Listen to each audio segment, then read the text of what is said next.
Derivatives trading involves substantial risk of loss and is not suitable for all investors. Past performance is not necessarily indicative of future results. So stressful when the world's on fire. Good God. I can't look at this, guys.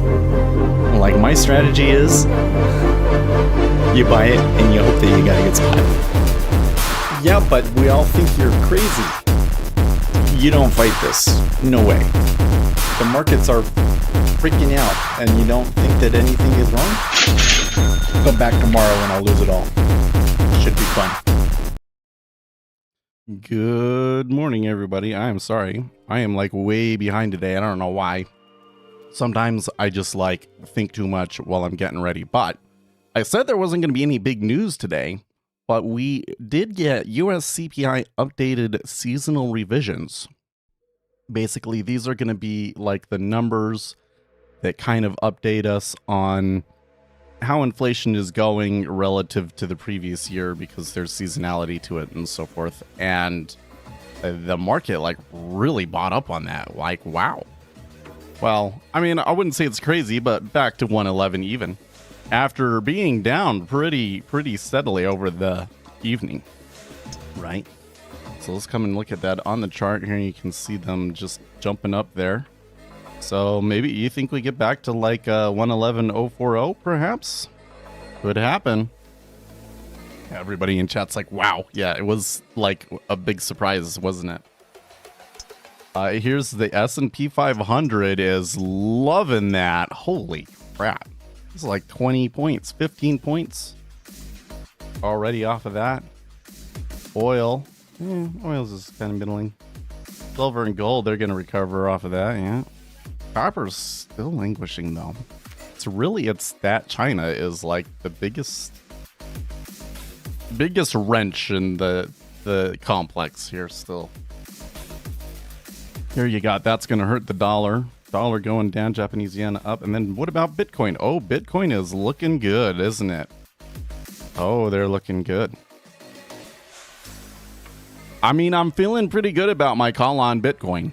I get to take a victory lap on that one when it gets to a new high, right? Like, I don't know how far it can go this year, but my prediction is that the addition of the ETFs will result in new highs for the year in Bitcoin eventually. There was some like initial selling there that I didn't anticipate, but I still think that overall net that more money is going to come to the market. Well, this is scalpable for sure. I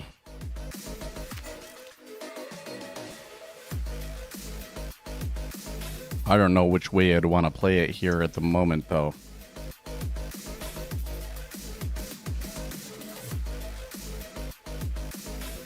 I don't know. This actually kind of makes me a little bit less...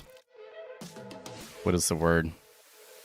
So, like, initially I thought it was going to be a No News Friday. And a No News Friday typically is really quiet, but when it gets going, like if you breach key levels or things like that, then it can really go. So, for instance, if we had not had this news and we were just where we were and continued to sell, that's something that can like really turn into a bender, right? So I was kind of thinking, hey, we might get one of those trends. But now that we've had this big move, I think people are going to trade the move, and probably, you know, after the S&P 500 opens, they'll have made their money and they'll go away again. This is what I'm concerned about. So let's take advantage of what we can, I suppose. So for me, I could maybe pull some ticks out here. I'm not gonna risk that live, but I might try and take some ticks, because, you know, trying to scalp here on the micros doesn't tend to work very well. But we could try and take ticks out on ZN. Let's just see. I'm sure that a lot of this is gonna kind of wrap back on us too. It really was a wowzer of a news release, though, for something that I have never, like, it's never been anticipated before. This is not a number that we've ever looked at or ever talked about before.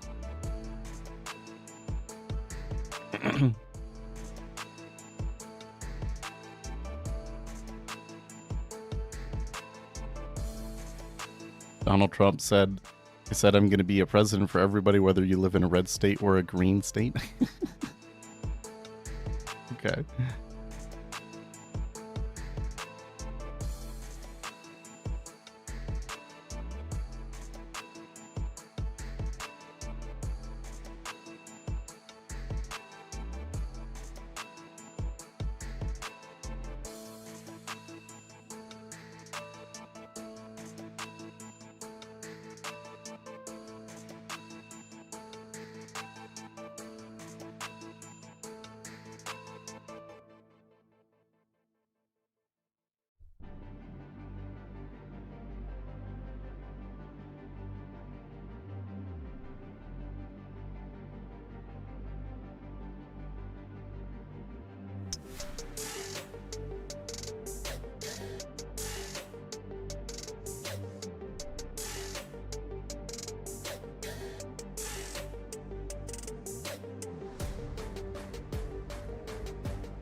Whoa, what's this? Biden throws staff under the bus, lashes out at reporters in rare press conference.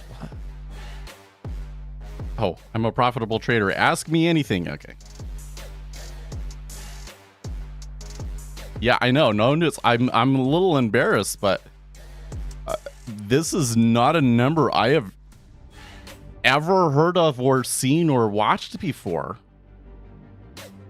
It was definitely not on the Forex Factory calendar. It was here on my financial juice. It's just like, it's one of those numbers that all of a sudden the analysts decided is important this time around, and so they watched it this time when normally nobody cares.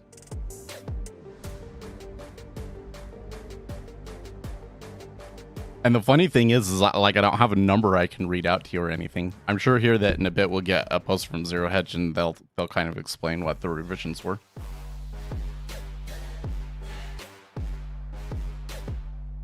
My memory is fine. Biden fumes before confusing Egypt's Sisi with the president of Mexico.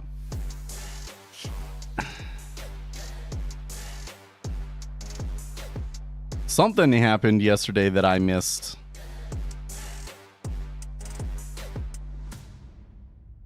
Imports of avocados and beer from Mexico score big on Super Bowl Sunday. That's their story over there. You gonna watch? I guess I need to watch the Super Bowl or on Sunday. We can make it a thing. You know what I want to do? I'm just kind of waiting for like the stars to align and everything to do this, which is kind of like you being too picky, right? But we'll do it eventually. But I want to have like a nerd Super Bowl. Right, like it can be like some big esports event, like maybe, I don't know, this Stormgate game that's come out. I have a lot of problems with it. I'm very skeptical of it. But as I'm playing, you know, it is kind of doing a little something for me. Maybe as the meta develops and everything, this will be turned into a thing. It could turn into a good esport, right? So if that turns into a good esport, maybe like when they have like the championships or whatever for it, we can have a Super Bowl party for it. You know what I'm saying? I want to do something like that. But you know, everybody's going to be watching this year. Did you hear?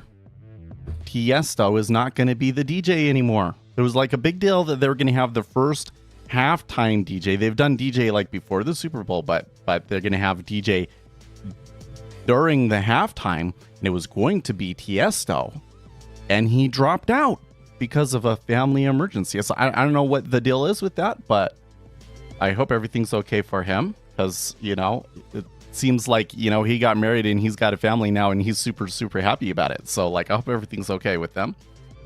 And, but guess who they got to replace him? I'm so happy. Cascade. Cascade is going to be the DJ at the Super Bowl. Cascade is like my third favorite, probably. Plus, again, he's from Utah, so we got to support him extra, right? I think he'd be he's like, of any DJ to play at the Super, I think he's perfect. He's perfect. It's going to be so good. I got to at least tune in for the halftime. Just for Cascade. Well, it hasn't come back as far as I thought maybe it could. It's still a little wobbly here, you know? So it could topple back down. I know. I kind of suspect that the S&P 500 could be way overdoing it there. I don't know. But when I come over here, wow, S&P set to open over 5,000 and set to make it 14 weeks higher out of 15, matching the best stretch on record. And meanwhile, the entire market has kind of been not liking this rally. Or everybody thinks that the market's about to collapse still. Isn't that crazy? Okay, let's read about this press conference here. Biden gave a rare, unexpected press conference Thursday night in which he blamed his staff for mishandling classified documents and snapped at reporters' questions. The president delivered live remarks Thursday evening in response to a special counsel report on his handling of classified documents. Biden's address comes after special counsel Robert Hur concluded his investigation by declining to press charges, despite stating that Biden had, in fact, mishandled classified documents. It was so bad. Biden pinned the findings on his staff. I take responsibility for not having seen exactly what my staff was doing. Things that appeared in my garage, things that came out of my house, things that were moved not by me, but by my staff. But my staff, he continued. The report noted that during an interview with Biden, he forgot when his term as vice president began and ended, and when his son Beau had died. The president shot down claims that he had forgotten his son's death and responded to language in the report that characterized him as sympathetic, well-meaning elderly man with a poor memory, quote unquote. I don't need anyone to remind me when he passed away, Biden said. Once Biden opened the press conference to questions, reporters began peppering him with inquiries about his memory and mental acuity, which had become a major point of debate after Hur's report was released. Fox News White House correspondent Peter Doocy asked Biden, "How bad is your memory?" My memory is so bad, I let you speak, Biden said. My memory is fine. Take a look at what I've done since I've become president. Okay, that is pretty bad.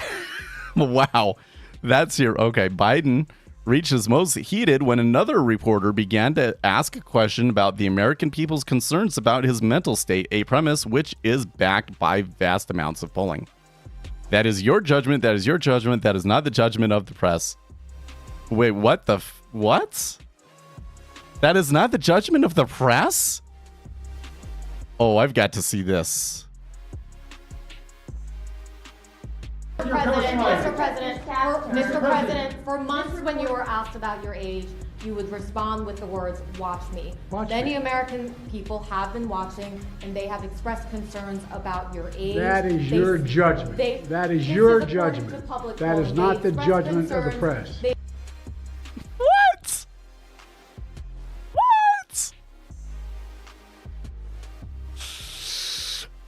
Oh, wait, I don't think I meant to close that. Control Shift D. Yeah. I just told you one of my super secret edges right there, guys. Did you catch that? Control Shift T uncloses a tab that you just closed. I just gave you some real edge there. If not for your trading for your life. Imagine all those times you closed a tab and you didn't mean to. And then it's like, well, I guess it's just gone forever. You move on. Now, Control Shift D, right back. No, somebody contacted me by email the other day and was like, hey, we can turn your content into shorts. Hey, that would have made a great short right there. Okay. Let's see. Is there anything more in there? No, that was pretty much the end of the story. I'll read the rest of it. Documents relating to U.S. foreign policy in Afghanistan and handwritten notebook entries concerning sensitive national security matters were recovered by FBI agents at Biden's Wilmington, Delaware estate. Her cited the DOJ policies surrounding prosecuting the president to justify his decision not to press charges against Biden.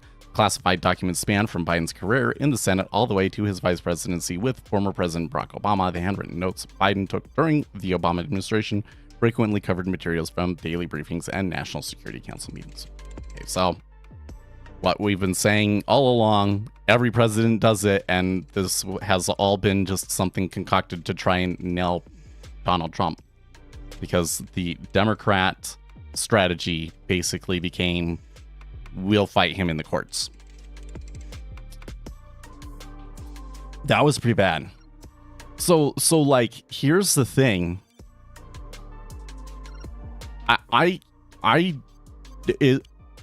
When was the last time? When was the last time that Biden did a press conference? Like, period, that he answered questions from the press? It very rarely happens that handlers keep a short leash on him, right? So they would not call a press conference to address something like that unless it was a big deal to them. Like that's the thing that I'm kind of picking up on here, is that they went out to do damage control and it backfired in like the worst way. Now that story's just going to get more traction, and even more people are going to say he's not competent, and even more people are going to say, why are they prosecuting Donald Trump and not him?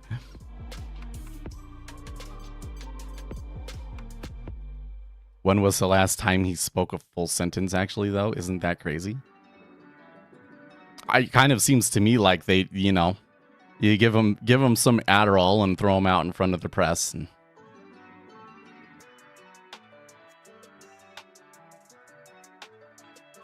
But his mental acuity is not there, I don't think.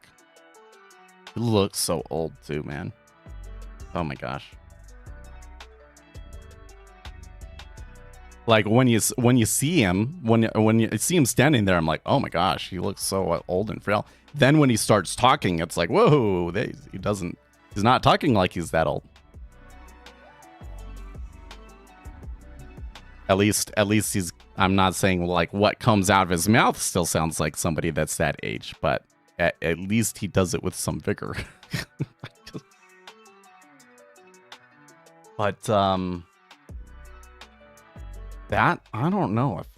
I'm sure that's the sort of thing that like everybody just forgets about and it's just kind of like a little tea leaf, but for some reason I kind of feel like that's a really big deal.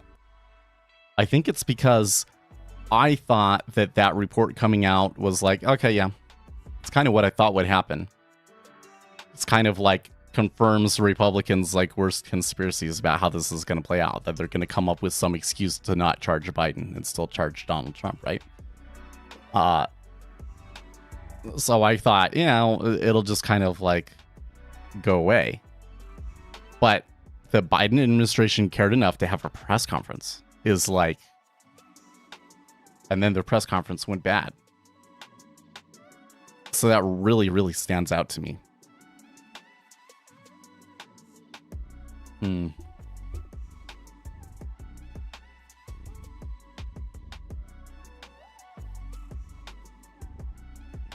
don't know. Things, it's kind of wild. I'm sure that it will shift, and like the situation will shift, and like my sentiment on the matter will shift throughout the year. But right now, today, the 2024 election does not look good for Democrats. Does not look good at all. There's a few more ticks down. Look at that. Ooh, and some big volume at 25.5. Thank God. I think sometimes when we're facing certain political issues in the country, and you think that the other party is going to like destroy the country and yada, yada, yada. Sometimes the best strategy is to let them have what they want. So they got Joe Biden, and Joe Biden did everything that they wanted to on the border, right? Because his border policy, it was like, this is what I'm going to do on day one. It was all of the left wing, what the hard left wanted him to do on the border thing. He did it, right? And they got it. And now the border is a complete disaster, and to the point that it's affecting people in big cities. Like, there's all these stories about like kids in New York and New Jersey and so forth that like they had to move to remote learning again so that immigrants could live in the school. Right? Like, that's just so wild. Like, that's how many people, and that's in New York. So those are people that are getting busted there by Texas, right? Seems like a pretty big deal to me. It's like affecting individual people, right? So that is just could just decimate them. Could just decimate the Democrats in November if that ends up being the biggest issue on voters' minds. And at the moment, it's kind of looking like it will be. You gotta remember, but Joe Biden, his victory was not a big one, right? It was a very, very narrow victory. We're talking about like only a few thousand votes in 3 states that were the difference. And when you consider all, everything else in the situation, that's pretty crazy. And what was the thing that put him over the top? I would say in retrospect, it was almost certainly the abortion issue. That kids and women came out in droves in numbers that were unexpected. Right, and pushed Biden over the top. Is abortion going to be an issue in 2024? Well, I don't think that who's president is going to really matter to abortion. I mean, it didn't matter to abortion last time around either, but the people still came out to vote. This time around, I'm not so sure that they're going to come out to vote for that. So, like, if Democrats' best issue is like a non-factor, and Republicans' best issue is like a huge deal, and then on top of that, Americans don't think that Joe Biden is competent, yeah, it's going to be a tough election for them. And like the tough thing is that Joe Biden, in order to push against that narrative, the thing that he's going to have to do to help himself and to win is to go out into the public. And every time that he goes out into the public and starts talking to the press, it's a complete disaster. Then what do? Now you're really screwed. I don't know. There's still time to try the Michelle switch. So I wonder about that, because I think some of you guys here in chat have been saying this whole time that like the plan is to replace Biden and replace him with Michelle Obama, which I think is just absolutely crazy. But like, and I think that if that was going to happen, they would have done it by now. I think that if you're going to do something like that, you got to do it before Labor Day. Or is it Labor Day? Or is it Memorial Day? You got to do it before Memorial Day. Because he says, I've heard that theory. I'm sure we've talked about it before, right? My argument has always been, I don't really think that Michelle Obama wants to be president or would be a very good presidential candidate. Okay, but now I'm looking at it, and if I was a Democrat mover and shaker, I would be like totally panicking right now, and I would absolutely be looking for like, who can I replace him with? Because if it's not Michelle Obama, who would it be? You gonna run Newsom? Okay, go run Gavin Newsom. See how that one works.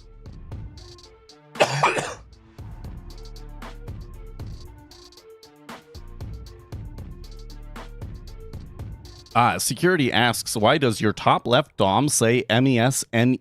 Good question. So Jigsaw Day Trader has a relatively new feature that allows like cross-instrument trading. So what is shown to me on the DOM here is ES. But if I submit orders, they are submitted on MES. Pretty useful, no? Because if you're an index trader, you're almost certainly trading MES. Like, man, you gotta have decent amounts of money these days to be able to trade ES now, man. So it's the volatility is just so much larger than it used to be because, you know, the index is 2-3 times as big as it was not even, you know, well, when we started trading, when I first started looking at it like 6 years ago. Right? So you're almost certainly trading MES, but all of the volume is in ES. So you got to watch the volume in ES. So what are you going to do? Open up 2 DOMs? Well, that's what I used to do. But now you can just open it up on one. And if you want to know how you do that, it's just when you're coming over into here. There's a cross instrument. So it says a cross instrument was found. You want to use this instrument. I also use a tick multiplier of 4. That's why you don't see the quarter point ones. Oh, yeah. Kamala. Oh, there's no way they would put Kamala Harris in. She, like, let me tell you something. The vice president of the United States doesn't really do anything. Okay, it was created as this idea that was like, okay, you'll have the president, and the person that ran against him will be the vice president. And that'll be a good thing for the country, you know, yada, yada, something, something, such and such, right? And then you had a couple of situations where the 2 guys that ran against each other hated each other so much, and they're forced to interact with each other all the time, I guess. They hated each other, so that's when they changed it, and the president and the vice president run together, right? But the vice president does not really actually have very many responsibilities at all. Like, he presides over the Senate, and that's like basically it. Okay, so the vice president isn't really a very important job, and the most important job of the vice president is being ready to become president should the situation rise. Okay, so with all of that in mind, they have been absolutely hating Kamala Harris. Like, there's just been nothing but criticism out of her office. All of her staffers hate it. Everybody else in the White House hate, like, just everybody that's in the know over there thinks that she's a disaster. So I think that there would be almost 0 chance that if there was some sort of a, like, powerful donors decide to replace the nominee with somebody, there's no way that they would do it with Kamala Harris. Gavin Newsom is maybe, but like I only put Gavin Newsom in there because, like, who's a better option? He's like their best choice, and their best choice is like terrible. You know?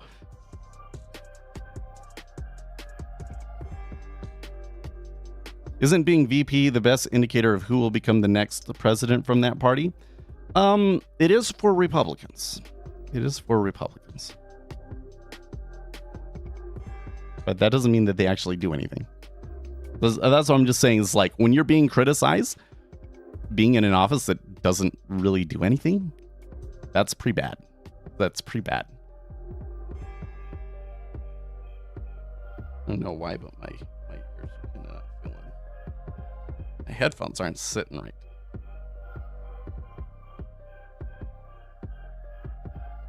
Probably, it's time for me to shave, you know? How's the trade? Well, I haven't taken a whole lot of trades this week. I thought that I would trade more this week than I have, but, you know, we keep getting that Silicon Valley stuff and volatility that I wasn't anticipating and everything. So basically, I'm keep coming to the conclusion that I'm not on enough to be risking any capital. So I have taken some sim trades, and I had a swing from last Friday that went really, really well. But overall, I've been pretty hands off this week. Now, next week, we might get some more stuff. So maybe after CPI, depending on how that's going, maybe we'll shift. So the thing with the CPI, so we just got those revisions, and I guess the market thinks that those are all good. But I've seen a couple of things that suggest to me that the next few CPI reports will not be as positive.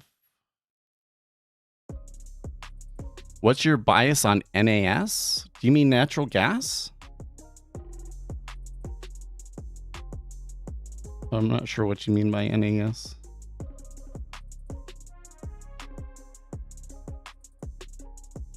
Oh, the NASDAQ. Yes. Well, so the first thing I'm going to give you like the big disclaimer here at the very beginning. Okay. I think that indexes are extremely difficult to predict on short time frames, except for within very narrow conditions. So that's why I don't really trade them anymore. But there is certainly a lot of things that we can go over going on in the indexes that are kind of interesting and might help you.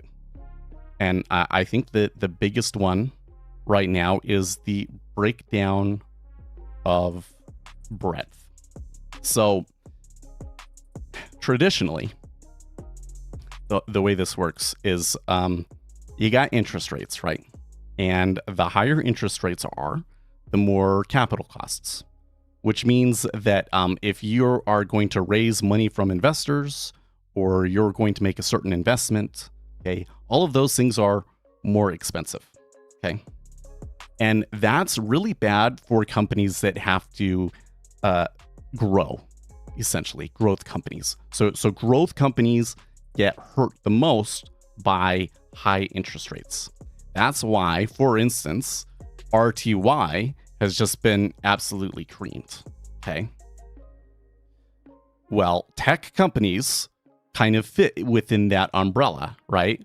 So you're like your Google and your Amazon and all of those. Those are like traditionally considered growth companies. So when we first got inflation, they got hammered. I mean, they got hammered hard. Pretty big drawdown in it.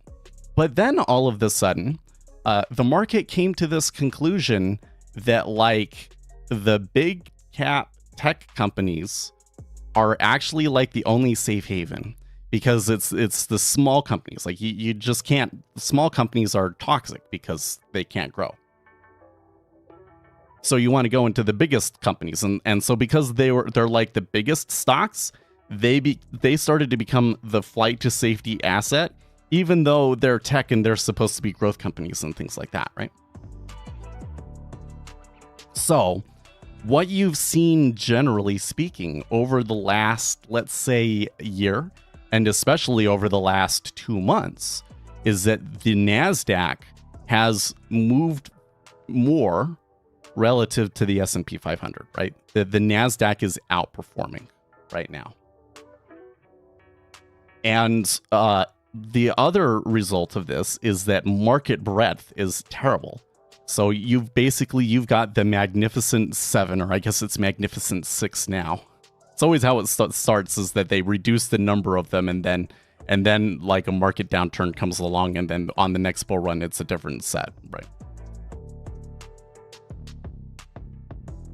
Market breadth is like the lowest it's ever been. In fact, the only other time that we've had a situation where like this stock market, like the indexes themselves, were overall this positive, but market breadth was this low, was just before the Great Depression.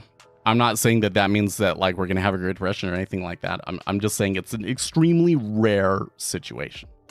And it is traditionally a bearish one. So this is why you do have a lot of analysts out there saying things like, for instance, JP Morgan has been saying that the NASDAQ in particular is probably going to decline 20% this year. That would be a pretty big decline, but it wouldn't be like you're looking at it on a chart.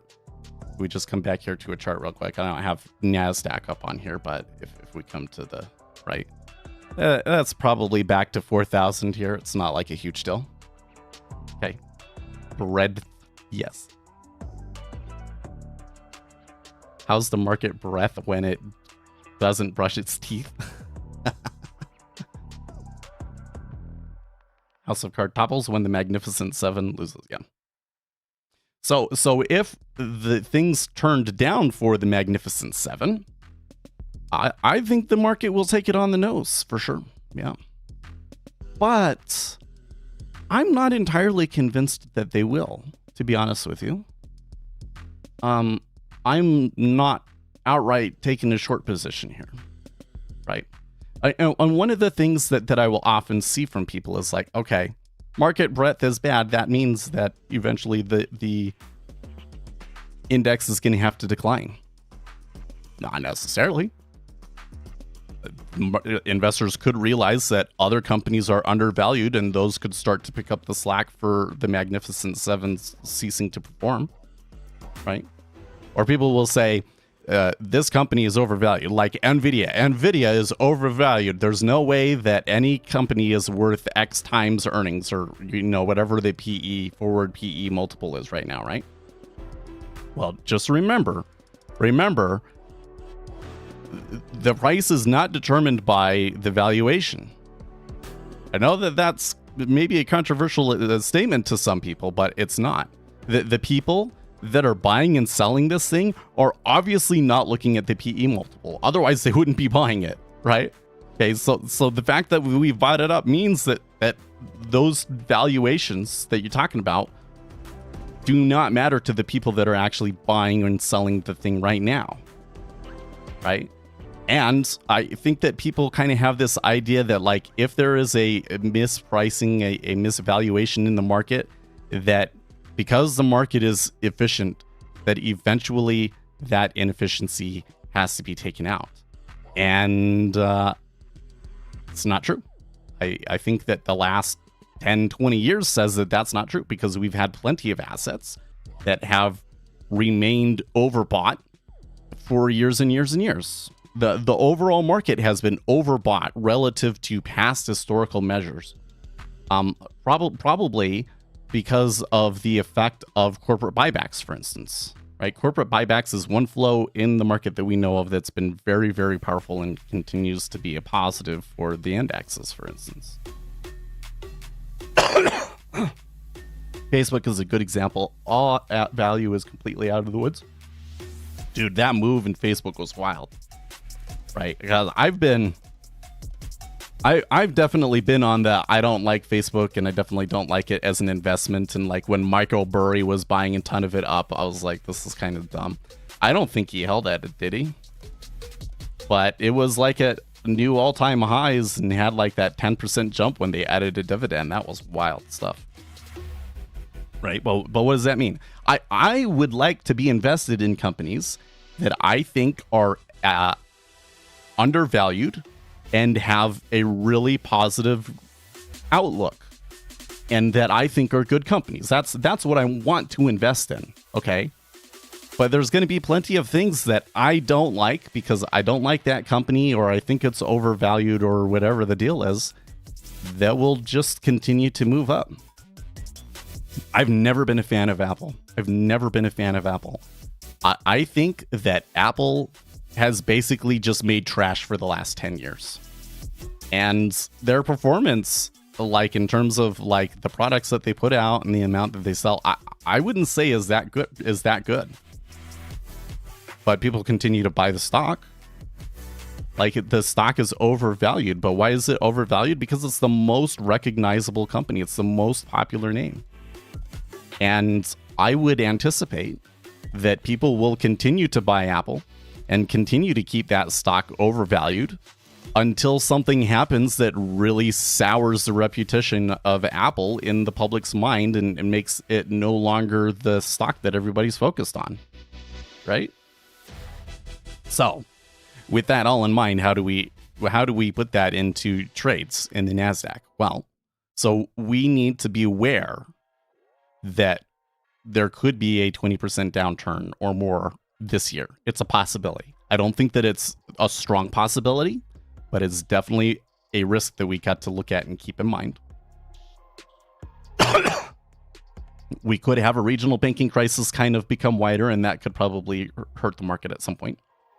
We could have the Federal Reserve come in and ease because of that, and that would help the market. And we could have the Federal Reserve do interest rate cuts this year, and that would help the market. At this point, I'm kind of thinking that I'm not even sure if we'll get any cuts this year, to be honest with you.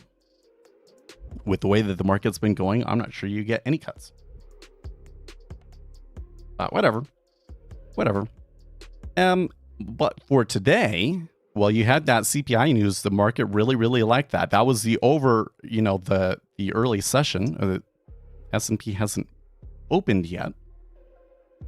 So probably I'm going to bet, and this is all speculative now at this point, right? Because again, I don't trade the indexes. I think that the S&P 500, the open will probably be mildly positive. And then, a little bit of a trail off as traders take their profits today and run. But I think that the balance of flows for today in the S&P 500 are likely to be positive because of the reaction to that CPI news and everything else that we've got going on. Right, like this situation where market breadth starts to weigh on the market and we start to have a decline and all of that sort of thing. I don't see those orders coming in today, right? Some skin in the game on MES, perhaps? No, I don't. Why put my skin in the game on that? If I think that in the short term it's mostly random, right? There are definitely going to be some situations where you get a piece of news and you know that that's going to push orders in equities. And when that happens, those turn into mega trends, and those I think you can do. But I think that the most of the retail trading that you see on MES is just noise trading. So...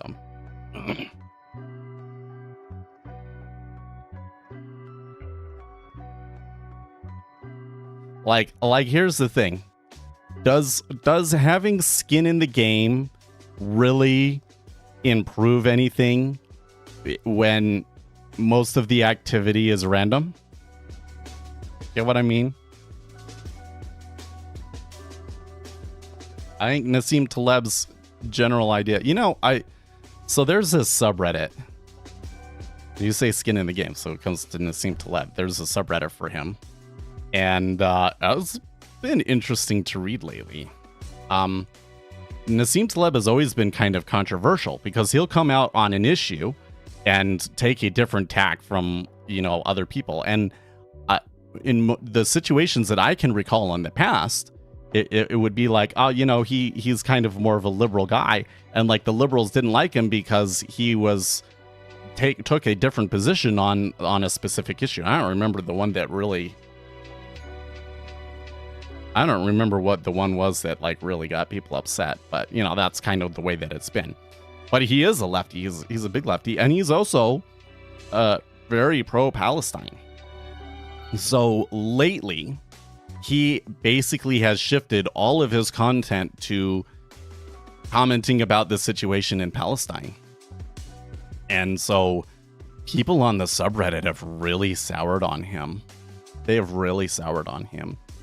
And, they start talking about him. And I would say that a lot of the things are true, but are, like one of the things is he's not like a true academic, right? Everything that he comes and he says, he treats it like he's an academic, but it's not really true. The reality is that he is somebody coming outside of academia and making a very significant and I think substantial, notable criticism of academia that a lot of their work is based on faulty statistics. It's absolutely true, especially in the psychology space, right?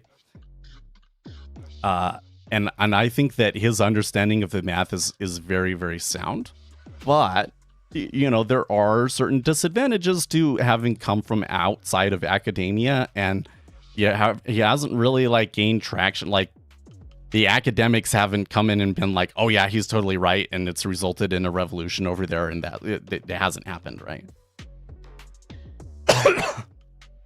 So, you know, they're kind of criticizing him, and I'm kind of looking at it and I'm like, yeah, we shouldn't just take everything that Nassim Taleb says as like the golden truth. I think that the reality of the world would be that if we took the skin in the game principle to the extreme, because remember, the skin in the game principle is that when you make a bad call, that you have to be taken out of the game, right? That capital gets given to somebody else, and then you don't have as much influence. I think that if we took that principle to the extreme, that would be a bad thing, right? So, and I don't think that it means that we should go and put skin in the game on things that we're likely to lose just so that we have skin in the game, right? And I don't think that means that you can't have an opinion on something unless you have money on it, right? It's something that we can potentially look at as one factor in our analysis when we're looking at what people are saying, right?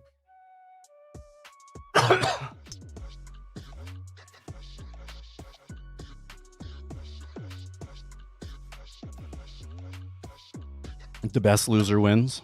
Well, I'm definitely winning that game if that's the case, then I think.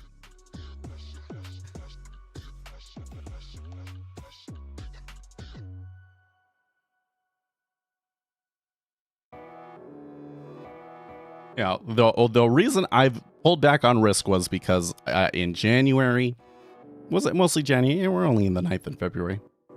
The month goes by quickly. But in January, I felt like I took too much risk and too much of adrenaline. Less than I should have. I just took many bad trades.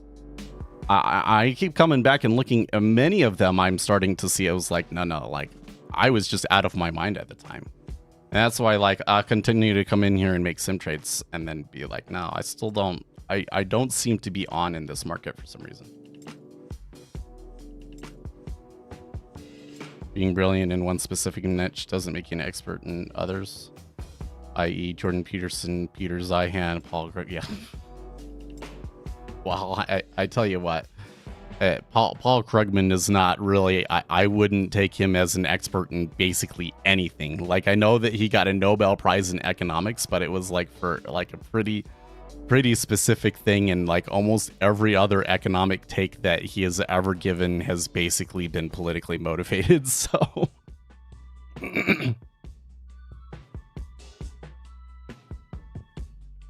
Peter Zeihan is an interesting one.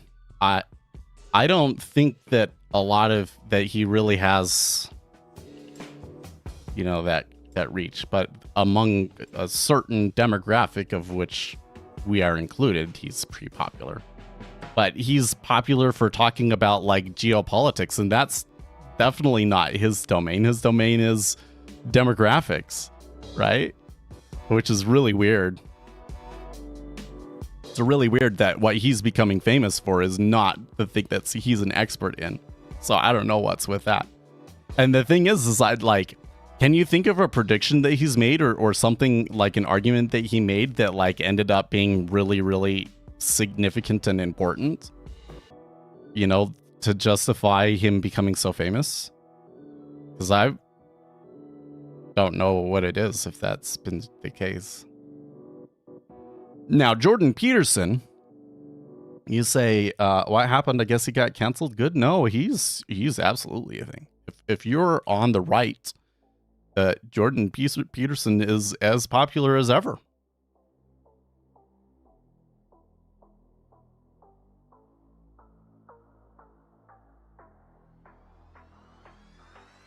Yeah, and regarding randomness in MES, it has been established by physics that there probably is only one true randomness, and that's quantum level events. The rest we see as randomness is just lack of information. Sure, you can put it that way. There, now you're talking about like what the definition of randomness is, right? And I think that the definition of randomness, as it pertains to trading, is that we can't predict it. Yeah.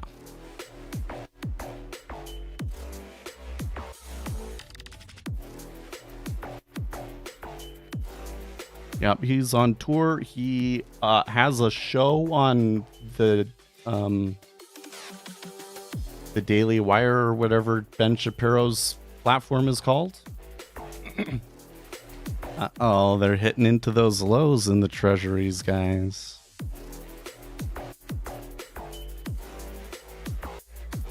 Wonder if I got more news about that.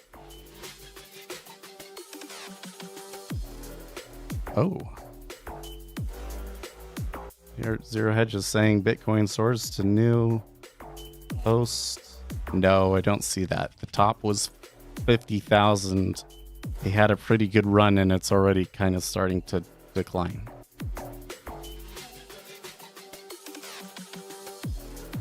Okay, let's finish this first. What about Jordan Peterson? What else?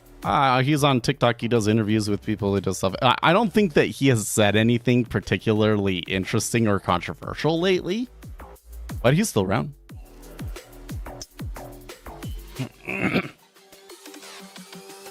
Man, how far do you think, this just makes me be like, that was another $500 I missed out on.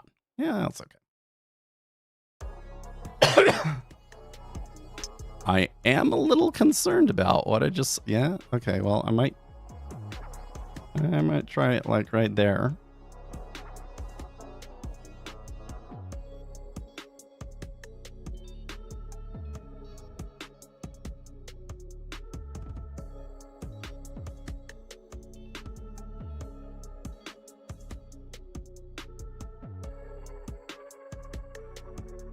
Okay.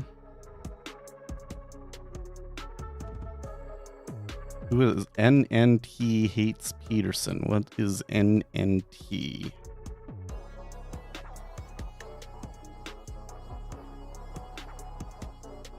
Oh, Nassim Taleb. Oh yeah, I'm sure. I'm sure. This is like the thing is I think that Taleb is extremely misunderstood. Okay, here's my view of Nassim Taleb. Nassim Taleb is an autistic 60-year-old man whose special interest is fat tails. That's really what it is, okay? And that means that when he comes down into a discussion about anything, he like cannot control himself. He does not express himself very well, and it will just grate on people. So when he is right on an issue, he is like a great resource to learn things. And so he's a great resource to learn about statistics and things like that, right? But ultimately, he just kind of will end up on everybody's bad side, you know? And I have a similar problem to a much lesser degree, right? I'll blow my nose here.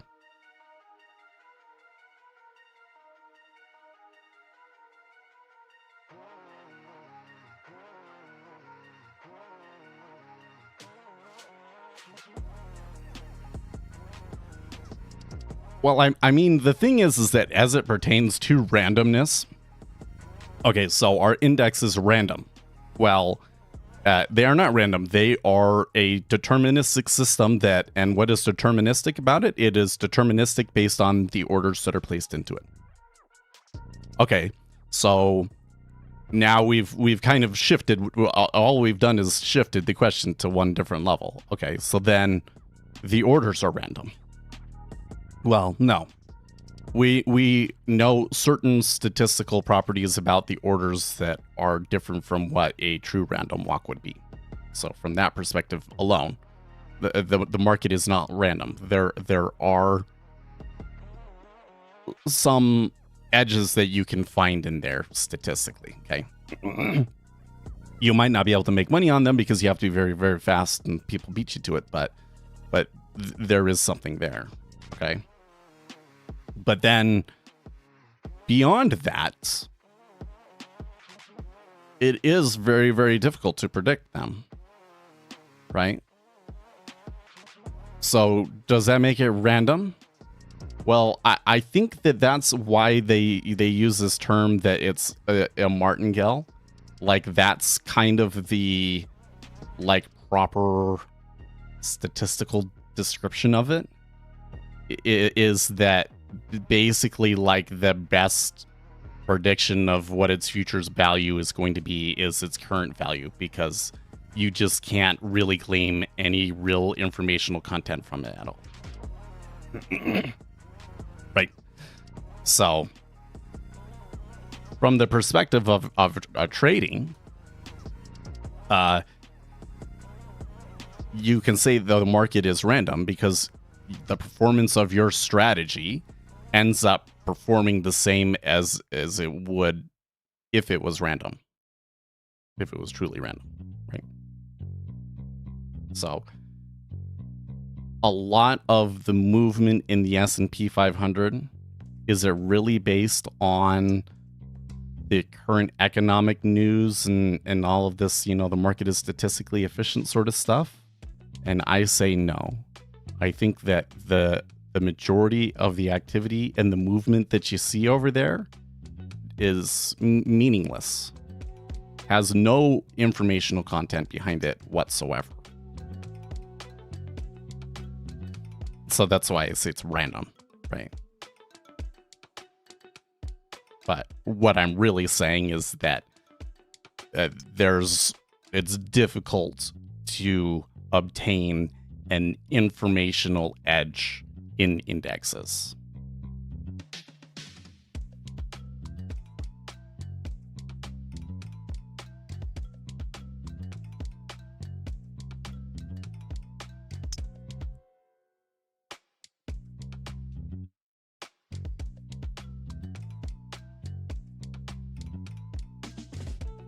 Well, I tell you what, I wish that I had done that earlier, but they are trading some massive volume down in here now that we're kind of breaking down.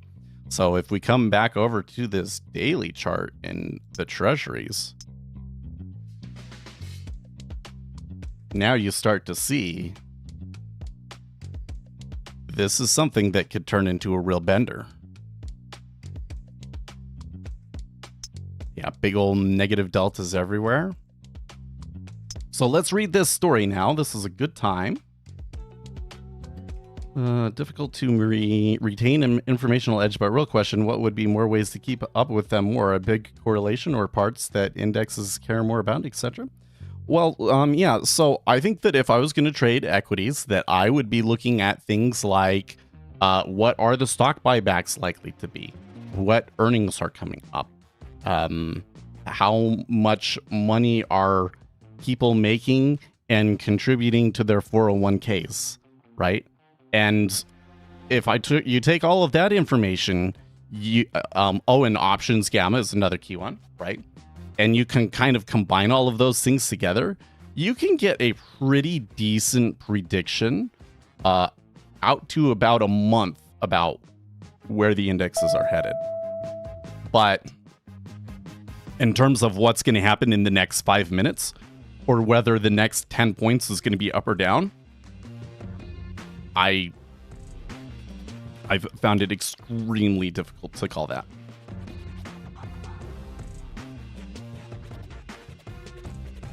I'm not saying it's not possible. I'm just saying I didn't really figure it out.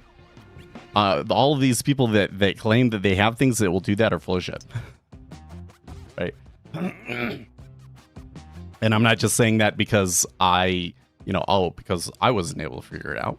No, it's because, like, I look at the statistics, I track all of this stuff, like, obsessively. And all of these people that are claiming to have success with it are... there's a fallacy in what they're doing, and they don't realize it. Right? Yeah, stock buybacks and 401k info is some info you definitely have to look into and learn more about and be better. Well, is there actually public information out there that would allow you to effectively predict that? I don't know. I don't know if there is.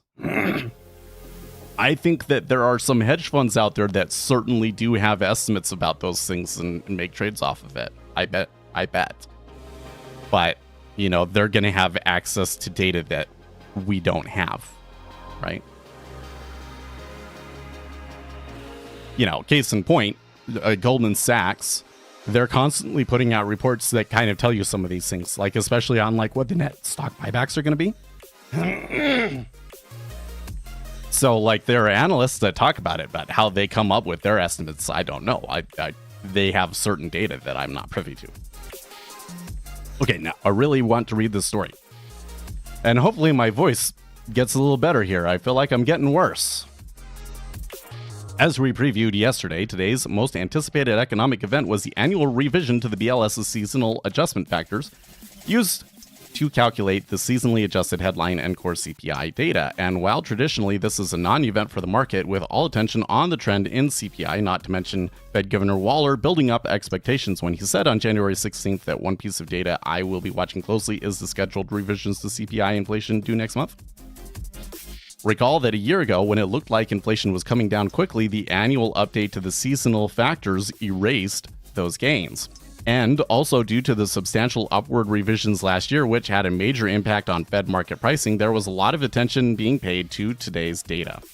In retrospect, there should not have been, because just as we previewed last night, the annual revision was a nothing burger with revised core inflation at the end of 2023 unchanged compared to what was previously reported on a 3-month annualized basis. Okay. So that might maybe explain why the spike completely came back down.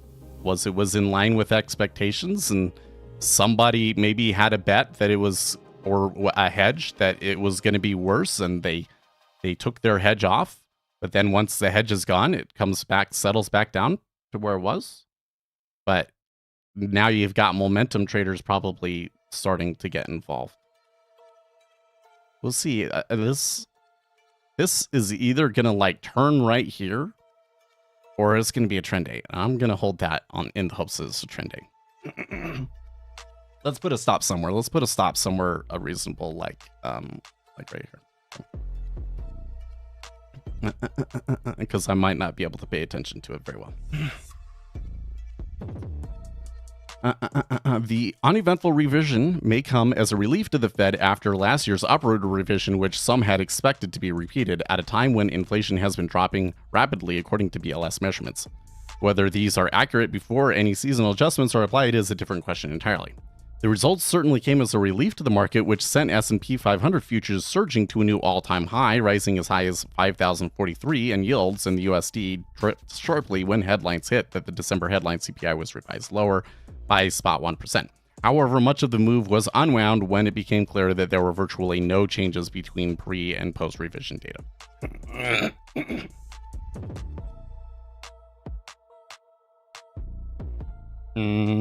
Should look at S&P Capital video, how to have a killer edge with 0 day to expiration options. This guy built an indicator based on, I hate it when that little heart thing covers up your words. Based on sector ETFs to tell him sentiment and, so your description of that, it makes me a little bit, kind of rubs me the wrong way though. Because that sounds to me like I'm taking all of the ETFs and I'm doing a technical analysis on the individual components to say what the sentiment is, rather than something that tells me what the sentiment is from outside the market, right?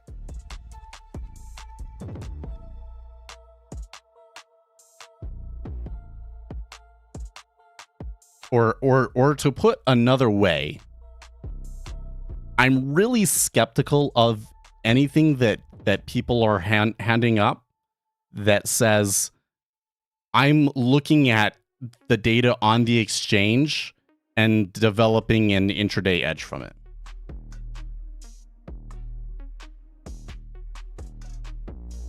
Anybody with a claim like that, they're going to really need really good data.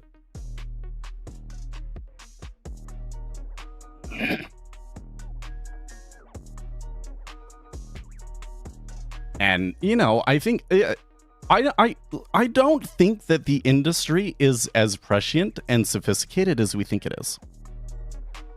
You know, like Renaissance Capital, the more that I learn about them,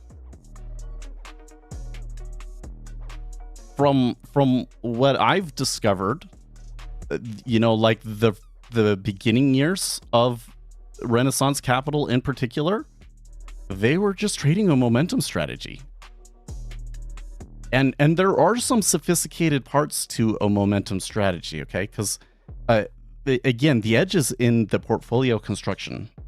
So I wouldn't necessarily come out and say, okay, just add as many futures as you can to a list. And then, you know, when we make a new 50-day higher low, enter into the market if my moving average filters say that it's okay. Okay. And then you back test that and you run that, and that's your hedge fund strategy, right? No, I don't think so.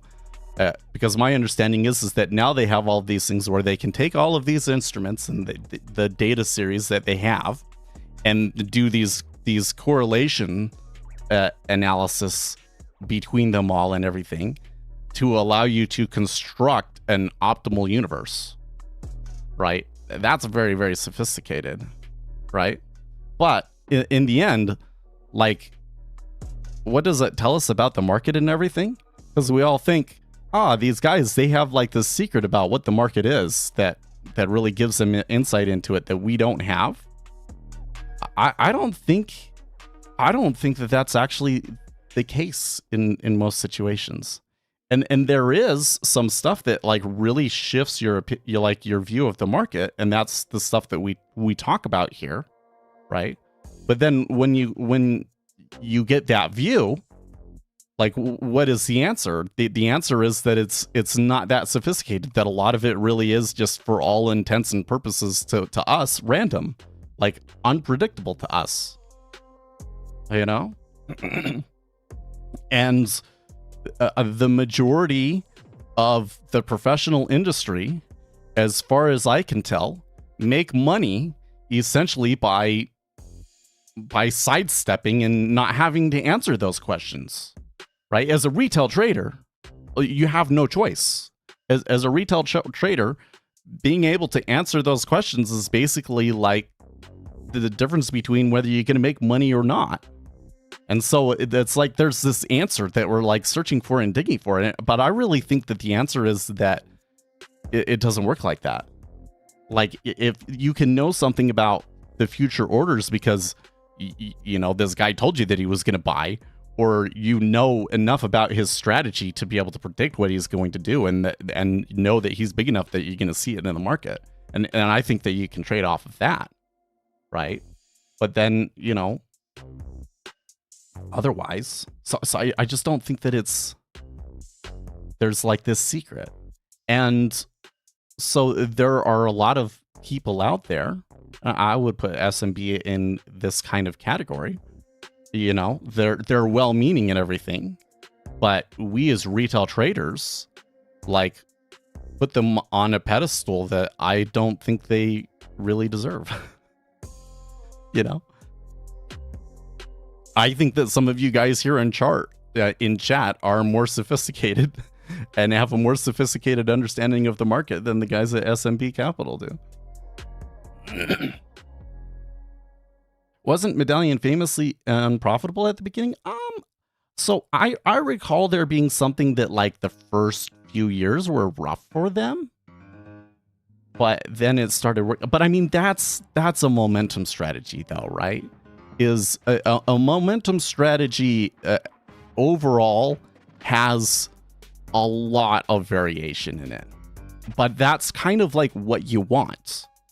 Is you're gonna have something that it's going up and down a lot, but then overall it trends up, right? Let me draw pictures, right? The S&P 500 moves like this.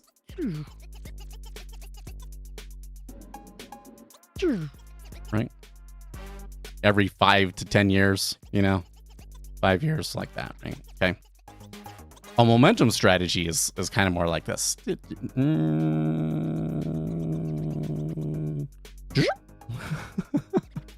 Like, and this is that same time period, right? This is like when everything's falling apart, and the big players are making moves because of a political and economic uncertainty. They're basically able to front run it and make money by reading the momentum in the time series, essentially. Right. Now, what we want as a retail day trader is kind of like this, This is scalping. But the problem is that there's actually, like, you can't see it because it's off the screen, but eventually you get one of these. Right? Okay. If you're a high frequency trading firm, you can afford that. But if you're a retail trader, it probably blows your account. Okay. So we probably need something that's a little bit more like this. Yeah.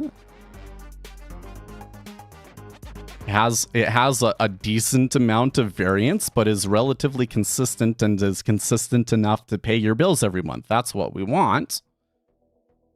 Can it be done? I'm not sure anymore. I'm not sure that that's achievable for retail traders. That's why it's kind of like, maybe it's putting a whole lot of money into it is maybe not a good trade.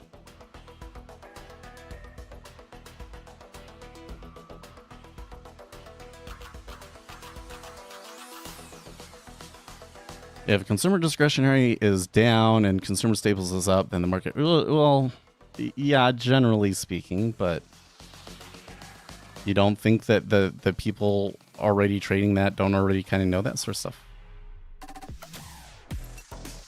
Do you think that move was done? That's all there was to it? Because it is back above it is right back to my price. You're better off funding 20. Yeah, well, yeah.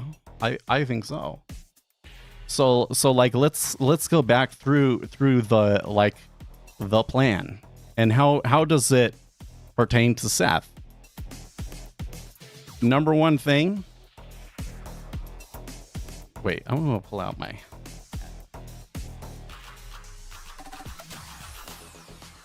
I want to write.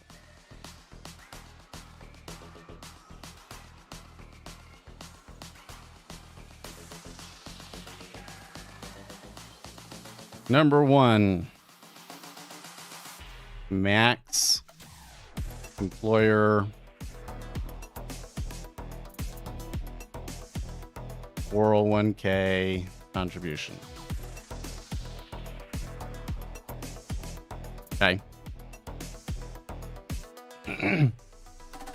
Everybody should do this.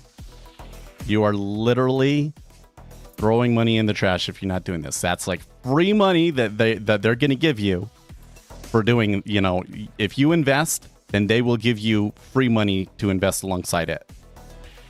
You've got to do this. And if your job doesn't have a 401k contribution, get a different job.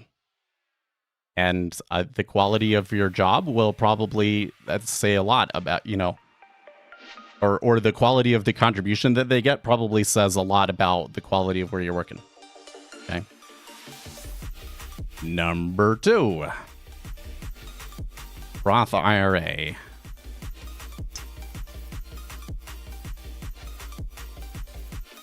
So a Roth IRA is a post-tax contribution, which means you've paid your payroll taxes and yada, yada, yada. You don't get to deduct this off of your yearly taxes. But then once you've put it in there, it grows, you don't have to pay taxes on it. So when you take it out, when you take stuff out of your 401k, you'll have to pay taxes on it, by the way. But when you take stuff out of your Roth IRA, you won't pay taxes on it. And you can take the money out of the IRA early. 401k, you have to be 67 years old or 65 years old, right? And IRA, you can use it to pay for education expenses, for medical expenses. You can use it if you're a first-time home buyer. And by the way, if you have kids, You're going to have to pay for their school. I'm just telling you, man. The school's not getting cheaper anytime soon. Right? Yeah, those of us with our own businesses have to fend for ourselves. So if you own your own business, then you don't get this one and you have to go straight to the Roth IRA. Okay? Now, there's a new one, and this is new information. Okay? Number 3, 529s. Okay? So, if you have children, you're allowed to contribute the same amount that you contribute in your IRA, you are allowed to contribute into a 529. So it's like $7,000 a year or $7,500 a year, I believe. Right? Okay. They just made a change that if you don't use all of the money in the 529 on your education expenses, that you can then roll that 529 into a Roth IRA. So that's a good deal. So basically, if you have children, you get to save an extra $7,500 a year, which is huge. Now they have SEP Roth IRA. I don't know if I've heard of that. Hold on a second.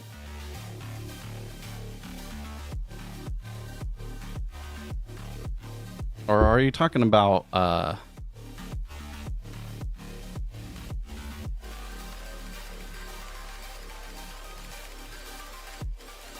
it's just it's a simplified employee pension plan. Yeah, okay.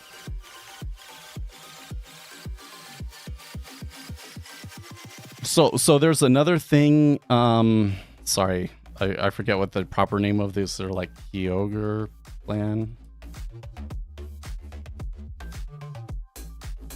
So a Kyogre plan is like you can set up something kind of like a 401k, but you have to be setting them up for your employees first before you're allowed to contribute for yourself. So I don't know if that would be a good option for Uzi, but okay. So if you have kids, put that money into the 529. That's extra money that you can contribute. I think that a lot of people, if you just contribute to your Roth IRA, that'll probably, like for me, I'm basically, because I started contributing so early to my 401k, I should be able to reach my savings goals pretty comfortably with the 401k match, actually, believe it or not. So I'm putting the money into the Roth IRA. I intend to use most of that on the kids, right? But what you got to do is you got to sit down and look at how much money do I actually need to retire? How much money do I actually need for my kids' education, and determine how much you're going to put into these, right? Okay. Now, there's a big line. And why is there a big line? Because after that point, you are now allowed to take risk. Okay? What that means is your most important needs for the rest of your life are now taken care of if you're doing those things. So the extra capital that you have, you can use to take risks and try and make your current life better. Right? So what are the things that you can do, the extra risks that you can take? Real estate. Real estate is the biggest one, or the most common one. Okay. And there's a couple of different ways that you can do this. One is renting.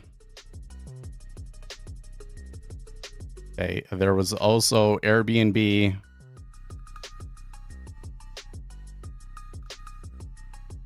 But I'm going to cross that one out because that is like a bad deal now.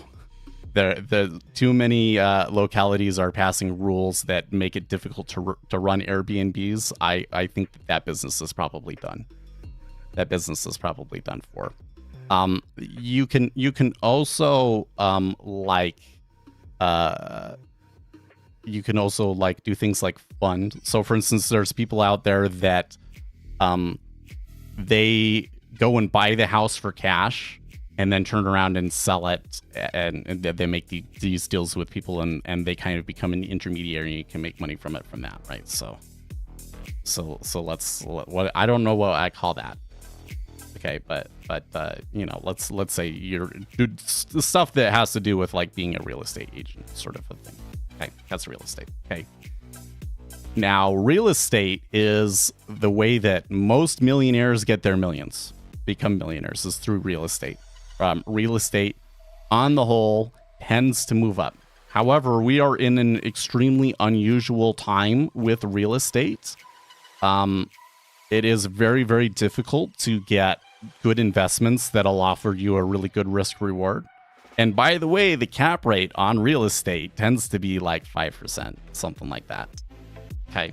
So, a lot of people out there have made big money on real estate by really leveraging themselves. But just know that like the actual percentage gain that you're getting on the value of the house is usually 5%. Okay. And I'm not trying to say that like you don't want to do this one.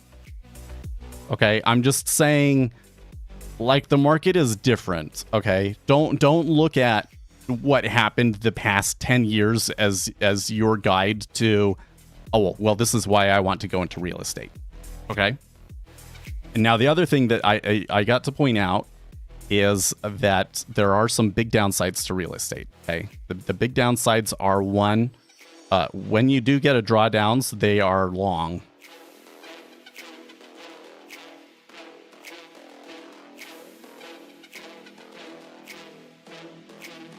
Okay. In other words, it really ties up your capital. Right? Like if you need that money today, it's in the house. You're not necessarily going to be able to get it. Okay. You have to deal with tenants. Am I spelling that right? Is there a second N in that? Okay. So this is like, if you live in California, I don't think being a landlord is worth it, man. just like straight up. There are some places of the country, some cities, I don't think you want to be a landlord. I don't think you want to do the real estate game. Okay. So the only reason why I'm putting all of those extra caveats on there is because I hate real estate. No, it's because if you go on YouTube, there's all of these people selling you on real estate, and they became millionaires from real estate. And the world is not the way that it was when they became millionaires. So just temper your expectations, right? Octavius isn't going to disagree with the real estate call to. I'm not going to say it's call too late. I think that there will be future opportunities. I don't know if I would buy today, though. I don't know if I would go and buy a rental property today. But it would depend very, very much on the actual deal that you're getting. Okay. Next one, private equity.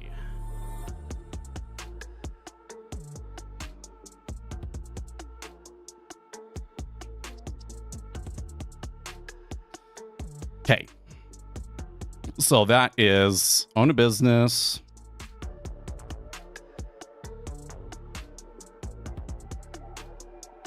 Private offerings.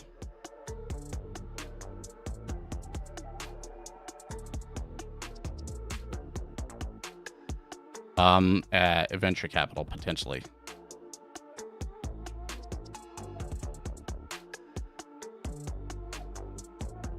Okay. Let's see here. I have a childhood friend sold his house with sub 800 mortgage and traded it for $2,100 a month in rent for $75K gain on the house, and he's going to try and do a tax lien auctions. I have a bad feeling for him. But yeah, I mean, the way that it worked for all these people is like they went in and bought these houses, and then they're doing so well on the houses that they were just able to leverage up and use that to buy even more houses, and they just kept going and going and going. I don't know if you'll always be able to, if you can do that now. I think that now you're probably more likely to get like the 5%. That's all. Okay, so the big advantage of private equity is this is how you become a billionaire. Okay. The downsides to it are they're difficult to find.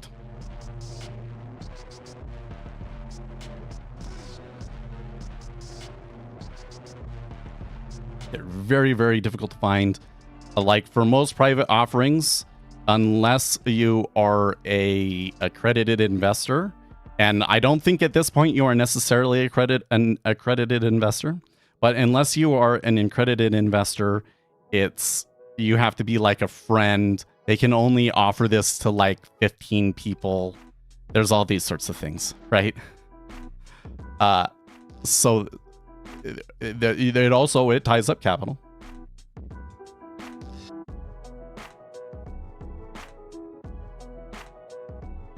You have money invested in a company, you want it out, you might not be able to get it out at that time. Okay. And yeah, it's work. So I think there's one of the things that I hear a lot that really drives me crazy, and one of the points that I'm trying to get across to you here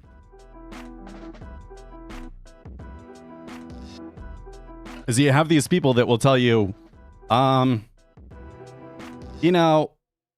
doing stocks is not worth it. It's too much work. It's too much work, and you probably just perform at the market rate or whatever the deal is, right? Well, all risk-taking opportunities are work. Okay? So here's equities then at this point. Right, stocks. The big advantage to this is it's liquid. It's very liquid. You most likely will gain. I mean, you can do all of the work and maybe you underperform the market. But there is big upside, right? Okay. The disadvantage here is that it's hard to find edge.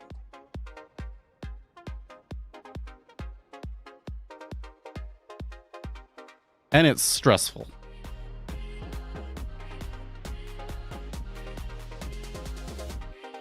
So like pick your hard, right? Isn't that always the phrase? Do you want to deal with your tenants who don't want to leave and are destroying your house and are going to make your investment a complete loss? Or do you want to deal with the stress of, there's a market downturn and it's going down and I want to sell and I don't know if I should, yada, yada, yada, yada. Looks like this trade is going to fail.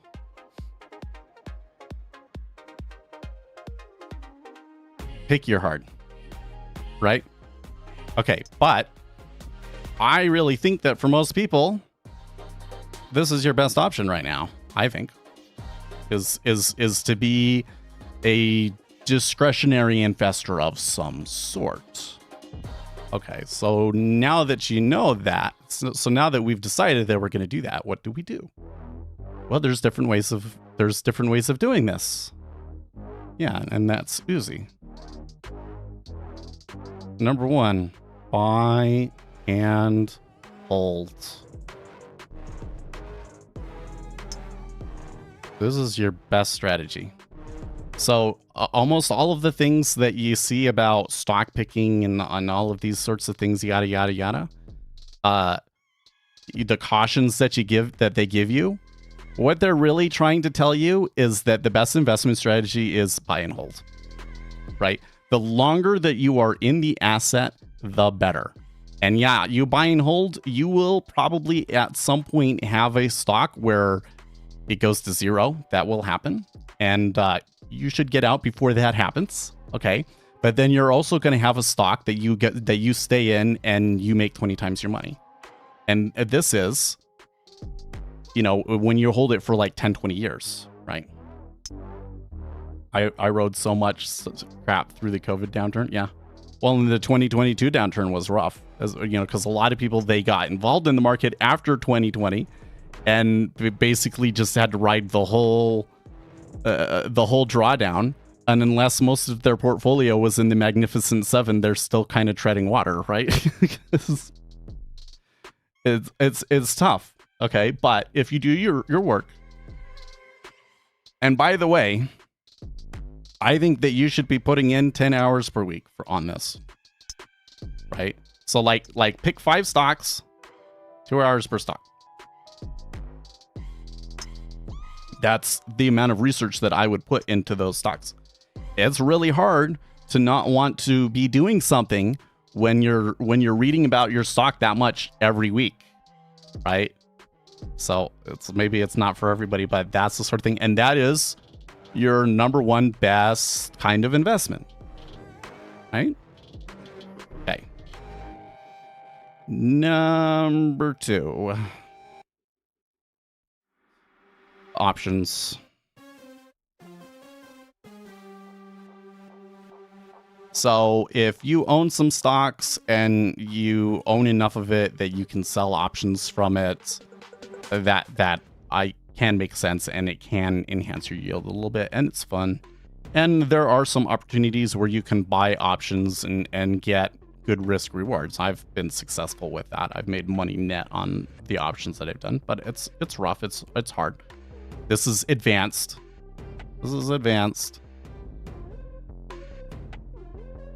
You might need lots of capital. This is more for big capital, but yeah, you can do options. Options is cool. Okay. And you get kind of to the next level up, which I think is swing trading.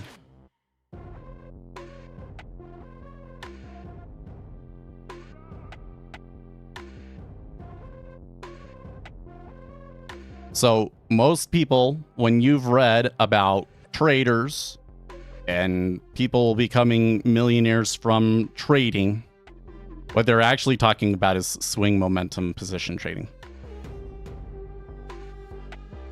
I don't know if you can do momentum at our level. I think that you kind of have to be like a super millionaire to really do momentum. But, I think overall most swing traders do make money.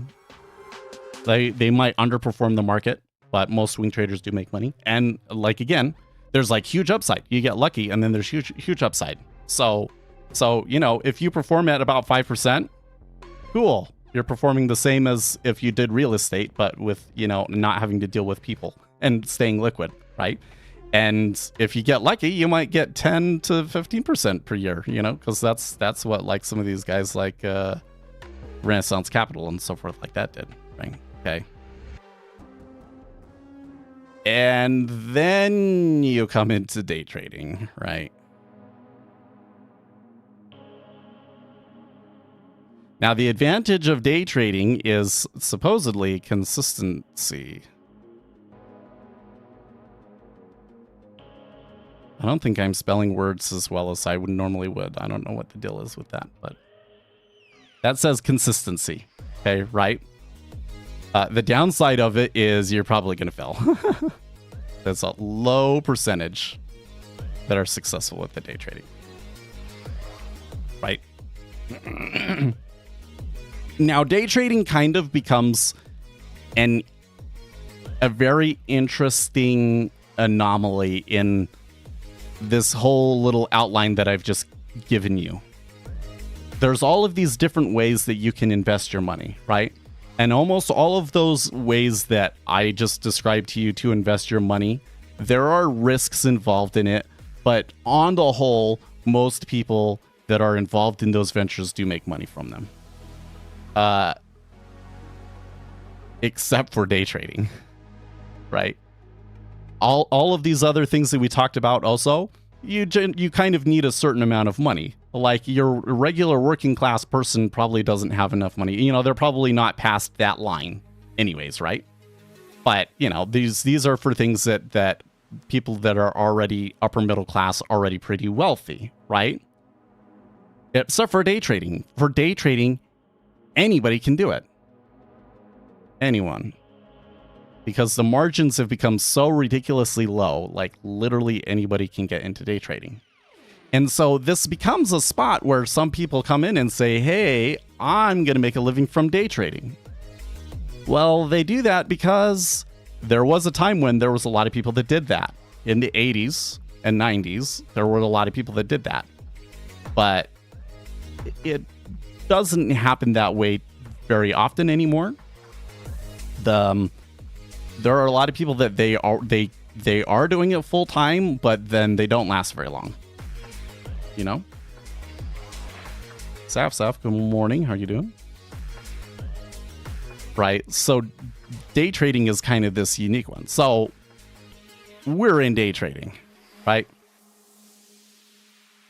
I think that day trading can be worthwhile. I think you learn a lot. I think that that's the real advantage from day trading is you learn, right? The things that you learn in day trading, if you're really doing the work that I think you should be doing, understanding the market and you know, tracking the news and everything that's going on, you're going to be able to turn around and understand all of these other strategies and potentially do them. Right? So that's the advantage to day trading. But are you going to become rich off of it? Probably not. So the whole point was, going back to the comment that started this all, yeah, if you have money to invest and so forth, you can day trade, sure, but I wouldn't put it all in there, right? That would be like the last place that I'm looking, right? And how am I able to day trade? Because I have a really good day job. I have a technology job. I'm an SRE that's really well paid within the, you know, like tech jobs, like they make a ton of money, and like SRE is like the top of the heap in the tech. Okay. That's how I'm able to do it. And I have the stream too. Okay. Have the stream too. The support, like just having the emotional support and the learning and everything that came from the stream allows me to do it. Right. So don't anybody ever think that because Seth day trades, he's saying that you should day trade too, and yada yada yada. No, I'm not. I'm saying that for most people, day trading is not appropriate, and it's really only appropriate if you're like obsessed with it, like me. And if you're a kid and you're like thinking about getting into day trading, I say, run away, go do something else, you know, while you still have time. Come back to this when you've been successful with a bunch of other things and you're bored, you know. But there are some people, you're obsessed, you know, you are obsessed with the market. You read it every day. You love reading the news. You love looking at the stocks, all of those sorts of things. Then go for it. And then you're in the right spot.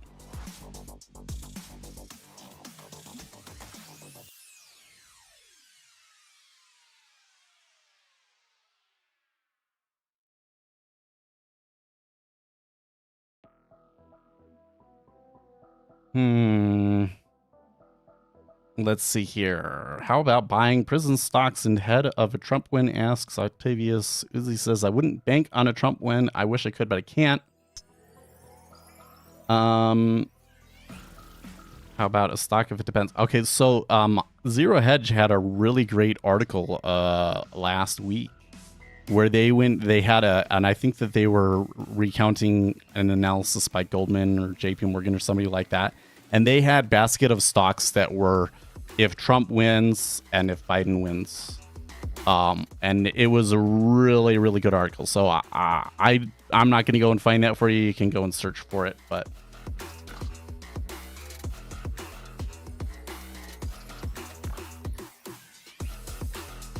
oh, I misread. Yeah, you're right. How about a stock in depends if a Biden wins? Yeah, maybe. I think that if you have a stock in depends, who makes that? It's not going to be depends, right?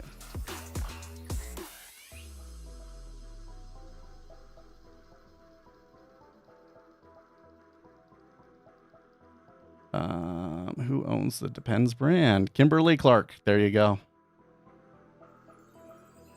I think that Kimberly-Clark wouldn't be a bad play. I'd have to go and do more analysis of it, but defensive stock, right?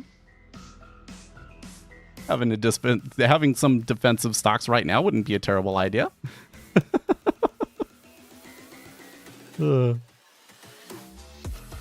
Okay, but no, Sav asked me a question. What was his question? Look further back here. Oh, did you delete all of your comments? Oh, you guys deleted them. What was his question? Oh, does Jigsaw Day Trader come with past data? That does not come with the platform. That comes from your data provider. So you have Jigsaw, but you're going to be using probably Rhythmic or CQG. Both Rhythmic and CQG provide past data.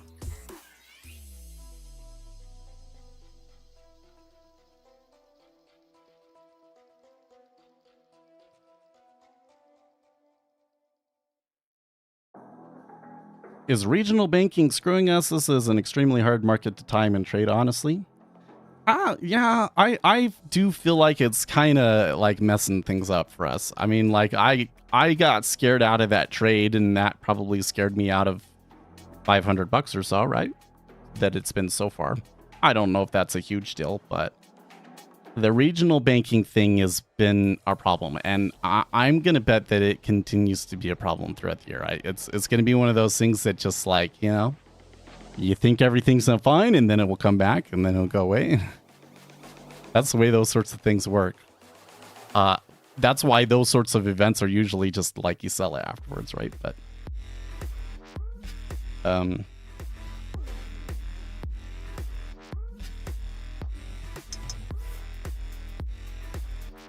I don't feel like that because that's going on that like has to completely prevent us from having any success in trading. It's just, I think that's more for me at this time. It's not a trade that I particularly want to deal with. No, you have to get the market data from CQG or Rhythmic, right? So here's what would happen is you pick a broker. The broker tells you what platforms they support and what data platforms they support. So if you go to EdgeClear, for instance, they support Jigsaw Day Trader. Okay, cool. So you decide to go with them, and then they say, okay, so now your choices are you can use CQG or Rhythmic. And you fund the account, and then they set you up with a Rhythmic or a CQG account, and they'll send you like the connection details in an email, right? And then when you you put those connection details into Jigsaw and it connects to it. And then when you open up a chart that has historical data, it goes and grabs the historical data from the data provider.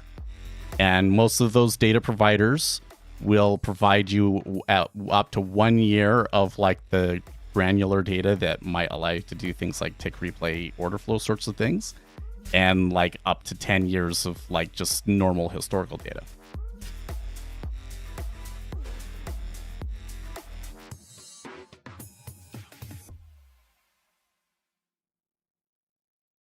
You wear if you want to short indexes.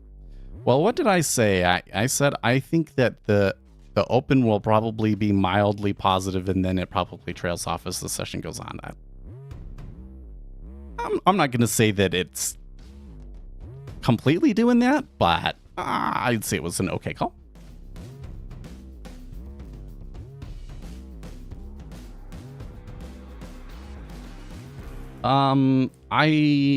Listen, I wouldn't trade with MT5. That's probably the worst platform out there, so.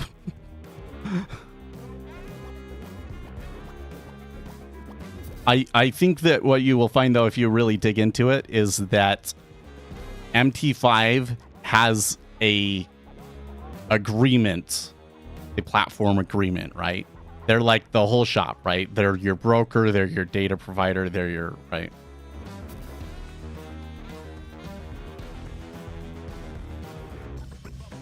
And what will often happen is in some places is you don't think that you're paying a data platform fee, but actually you are paying a monthly fee to keep your platform, and it's just rolled into that, right?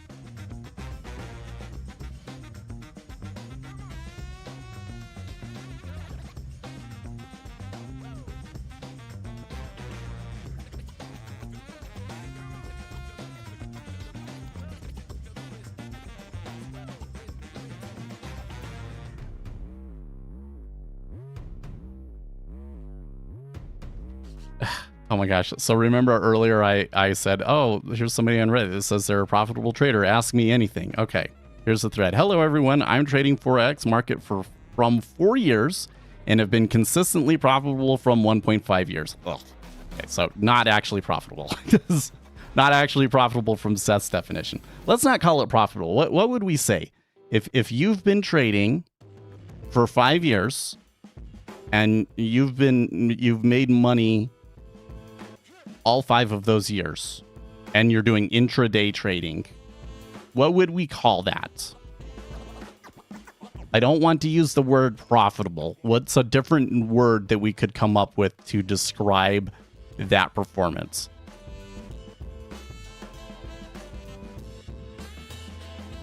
If I just want to trade on the Jigsaw simulator, where do you think is the best place to get data for it? Okay, so if you go to CQG or Rhythmic, you can request demos from them, right? And those demos will give you live data for like 2 weeks. And then you can turn around and like request another demo and do that. They'll ban your IP, but I guess you can get away. So if you really want like the free market data, then you can go and do that. But if you're really serious, what you should be doing is saving up $1,000 or so and just go and open a regular account. Go to AMP or EdgeClear and fund a regular account with $1,000, $1,500, something like that. And then you will get the data with that. You will pay a monthly fee with it. It's some, because the CME charges a monthly fee for it. You're not allowed to provide data for more than 2 weeks without them having to pay the exchange fee. So you will pay money for it, but then you have the data. And of course, you have a live account, so you could trade your live account, but you don't have to. You can do sim trades. And that's what, if you're serious, and that's the long-term solution. Everything else that you do, you're going to be right back to the drawing board like after a month or two.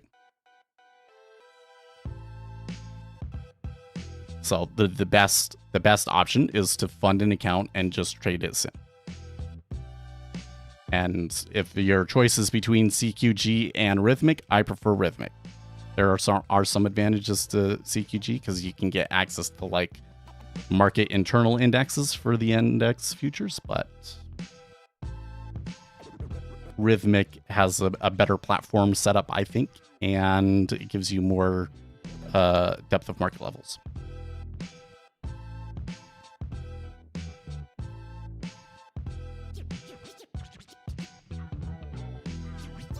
What's this? There's some structural buying going on, but you would need to see the books to spot it. Someone's working big blocks of orders and they're being okay. So how are you sure that that's happening if you can't see it?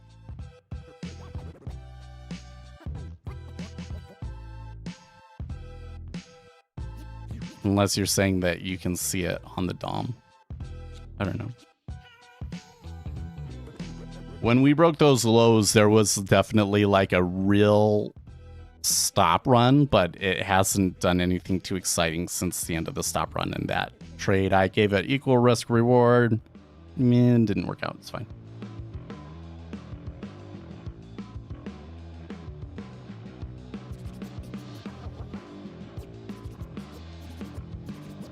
Does Ego ask to catch? I don't know who you're talking about. I'm still back on what would be the name for somebody that would meet what I think should be the qualification, which is that they've traded for 5 years. That they've been making money intraday trading for 5 years.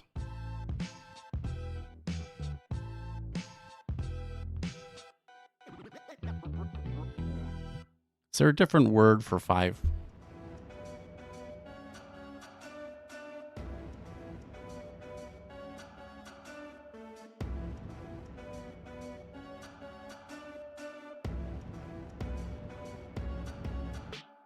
Quinquennial.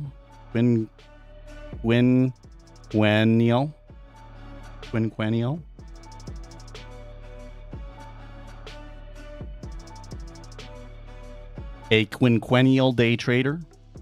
He's not a quinquennial day trader. Okay.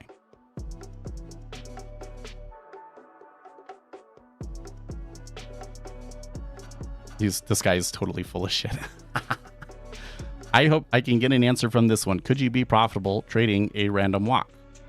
This guy, I think if you're talking about random walk theory, which I don't know much about, I just Google, and it seems like to just invest in different things without analysis, sure, you can be profitable with it. Even you can be profitable with flipping coins with some luck and risk management, but you can't be as much profitable as a good trader. It's false. If you go into day trade and you just flip a coin, you're not going to make money.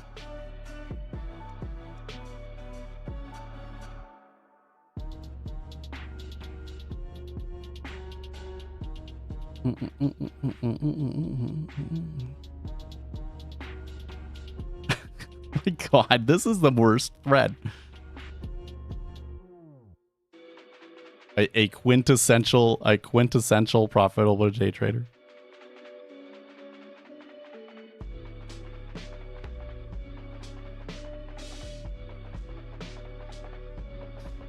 Hi, beginning trader here. What kind of indicators do you use? If you want to follow a strategy based on, this is the profitable trader. If you want to follow a strategy based on an indicator, try for BBMA by Oh My Ally. I have not used it personally, but I've heard some good reviews about it. What? Oh my gosh. This thread is fucking terrible. This is like the worst AMA Ask a Profitable Trader I've ever read on this subreddit. It makes me want to throw up.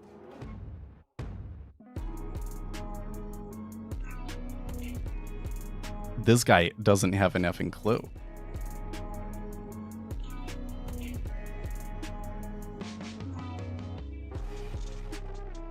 Good grief.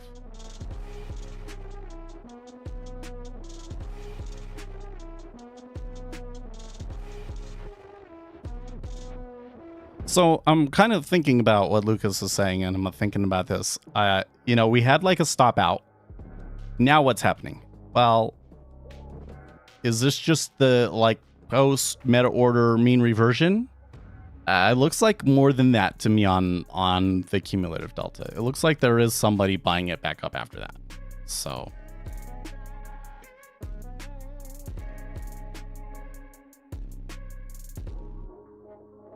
who knows? But if they are, they don't appear to be too aggressive. So I don't know if you can, you know, if you were to make money off of them, you would probably have to sit in it all day, you know? Oh man. You know, like I just came back here to like browse around a little bit for see if there's any other interesting things for us to talk about. And one of the things that I just came across was the Putin interview. We haven't even talked about that. I haven't even talked about, well, that, you know what? Because it wasn't that interesting, I didn't think. All of these people were really freaking out about it, and now it's out, and they're like, oh, okay.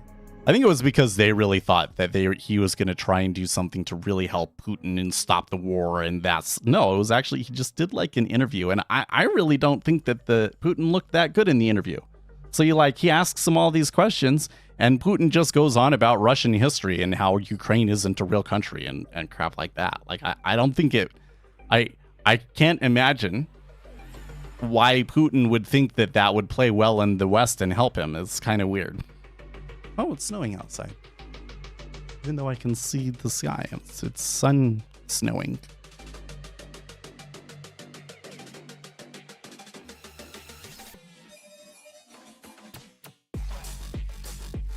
Don't diddle in the middle. Oh, VR porn, a no-go for Apple Vision Pro users as capability blocked by Apple. And that's why, because like if there's any, if there's a use case for VR goggles, it's that. And you can't do it? Well, okay. So really the only thing that you can really do with an Apple Vision Pro is look like a complete tool in public. Gotcha.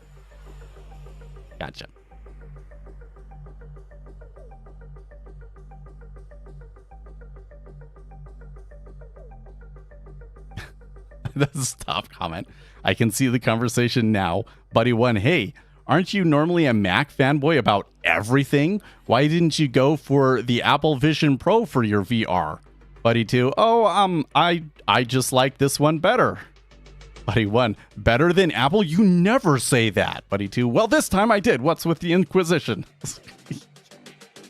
Totally the way it will be. And now they're going on about the Spanish Inquisition. Yeah. This is Spanish Inquisition. Yeah, I'm not going to click on the link because it is totally clickbait.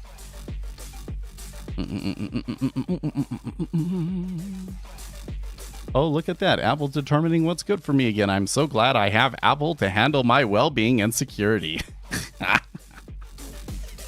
Oh, boy.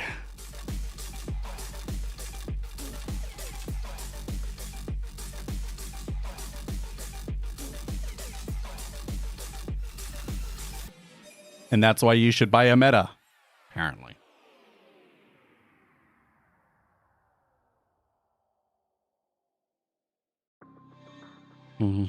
Yeah, Republicans call for 25th Amendment to be invoked against Biden. Oh, that one again. Well, there's a lot of comments on that article, though.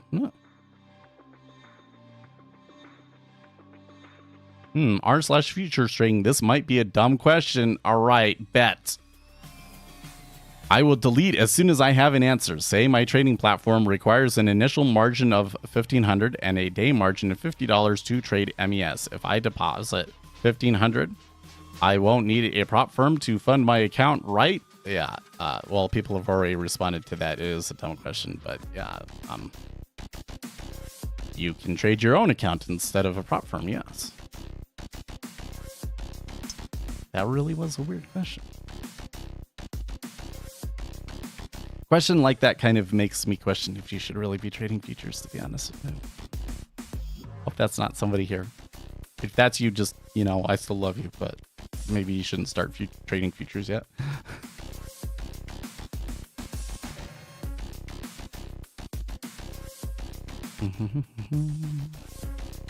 Oh, here's an actually interesting question. R/Quant. How much do you communicate with shareholders / clients in your work?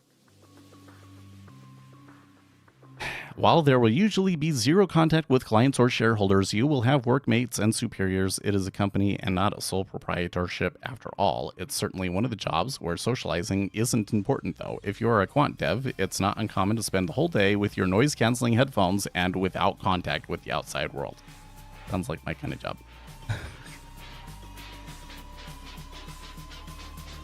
Actually, if I had a job like that, I'd have to have a second job for the social interaction. If I just want to trade the simulator, is there any way that I can get market data for free? Not long term, no. You can get data for free for like 2 weeks, but then after that you have to pay.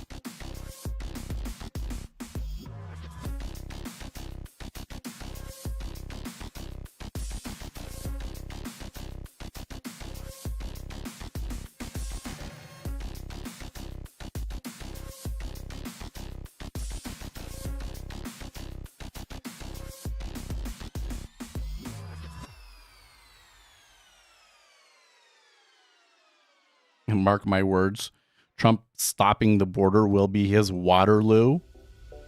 1,000 comments. I think that they might be right, though. Like, he'll get into office, then he'll start trying to deport people, and he won't get very far. And it will play really bad.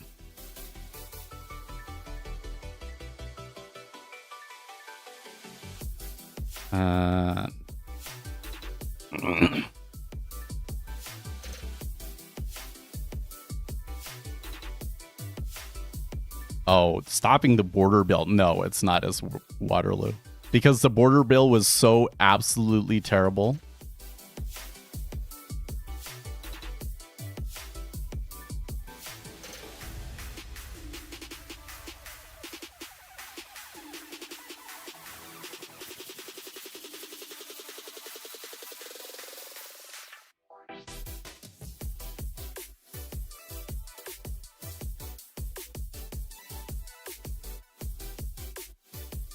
If they had passed that bill, if Republicans had signed up for that bill, it would have been the end of the Republican Party. Like, the constituents would be so upset about it.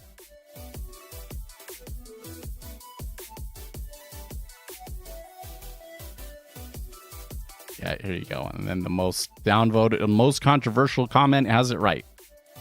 Except in the Reddit bubble, even Trump haters will acknowledge that the bill was dropped because of intense pressure from the base. Trump's opposition wasn't really relevant. That's correct. So if you sign up for a 2-week trial, how do I link it to my Jigsaw? Okay, so you sign up, you sign up for a Rhythmic or CQG trial, and then they should send you an email with a username and password.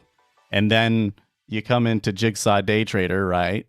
And you've got like your, where is it? Your connection manager. Oh yeah, sorry, it's this first one. The connection manager, right?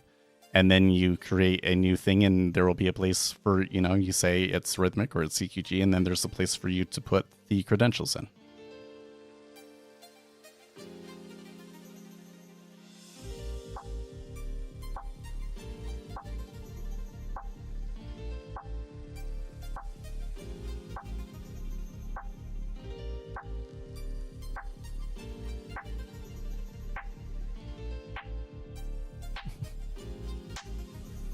I always love the responses from this person. Damn you. Please don't make sense and be realistic. You're going to kill all of my Reddit fun. Oh, man.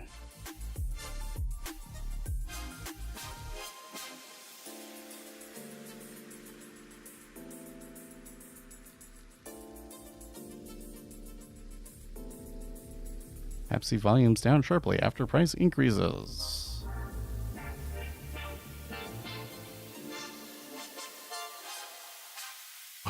What's the single worst decision that's ever been made in the course of human history? Oh boy. Let's sort it by controversial and see how many people say something about Donald Trump.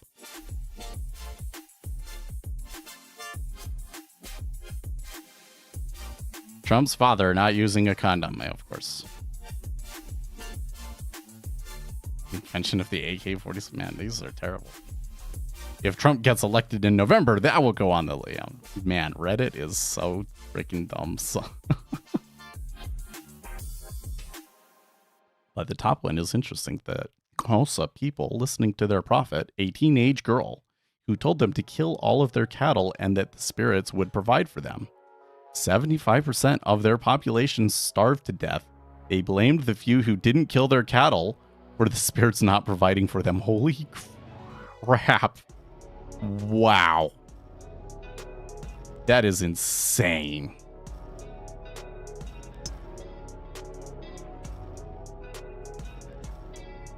In 2012, there was an event in Europe where child prophets convinced a bunch of other kids to march to Jerusalem. A lot of them got sold into slavery along the way. Apparently the slavery part is not confirmed, just a lot died going over the Alps and settled along the way or returned home.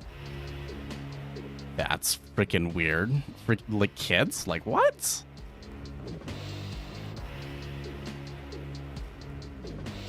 Uh, 40,000 people. That is crazy, dude.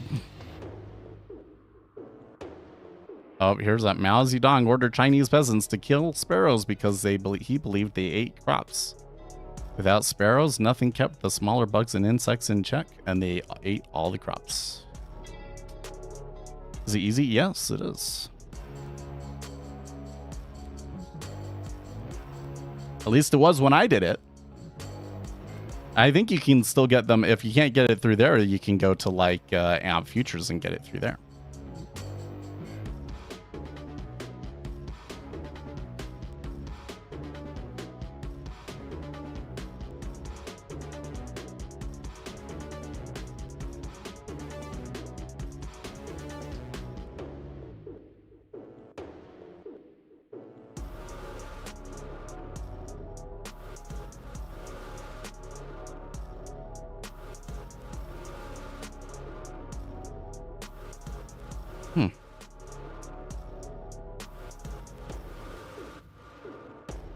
The decision to use leaded gasoline. Yeah.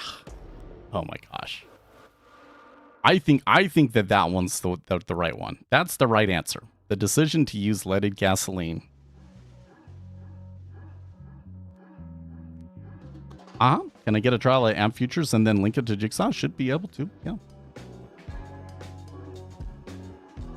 Some brokers need to like flip a switch in order for it to use certain platforms, but I don't think you have that problem in AMP. Should just be able to use it.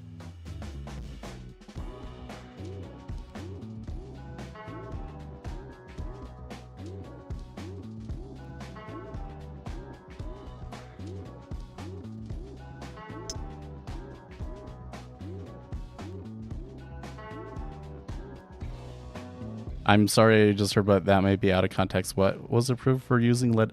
So there's a thread, a Reddit thread that is, what is the single worst decision that's ever been made? And there was, okay, so like, how I have to remember the science about this, okay?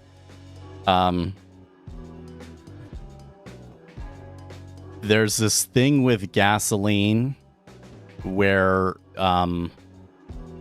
you kind of, sorry, why? Let me look it up.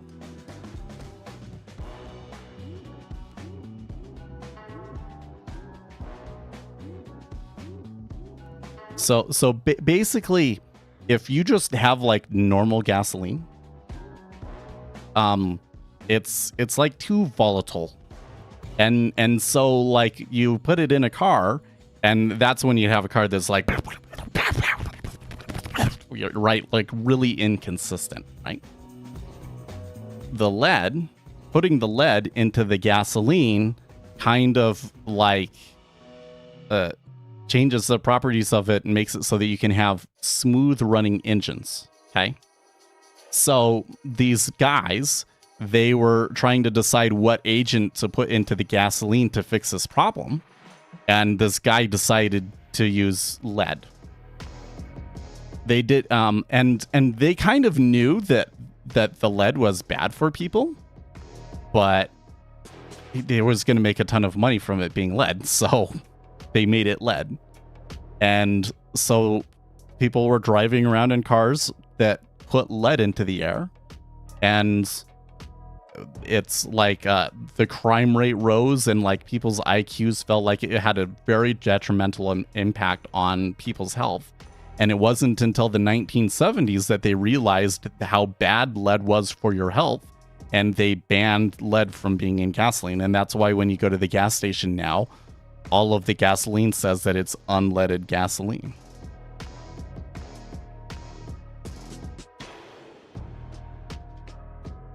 Yeah.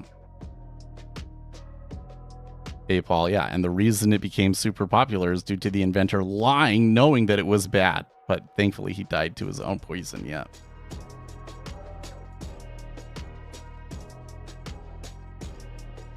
Airplanes still use leaded gasoline? No, they do not. I'm gonna have to look that claim up. Do airplanes use leaded fuel? Well, it's there in the recommendations, so okay. Aviation gasoline, or AV gas, is the aviation fuel most commonly used in piston engine aircraft within the general aviation community. AV gas remains the only transportation fuel in the United States to contain lead. Wow.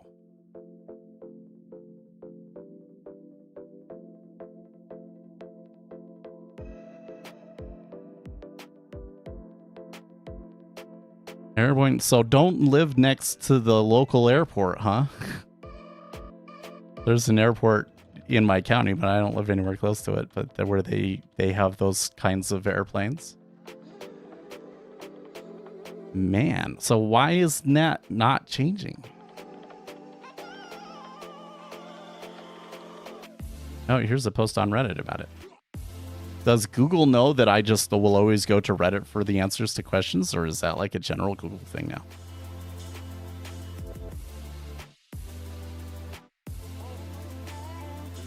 This guy says it's low lead. Okay. There are unleaded AV gas fuels out there. There are considerable benefits to using them, including higher reliability due to reduced lead fouling. The issue is that the FAA and engine aircraft manufacturers are slow to respond in approving supplemental type certificates for the new fuels.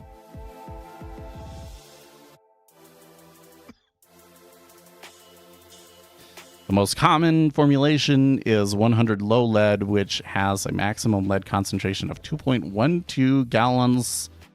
I don't know what GPB per gal.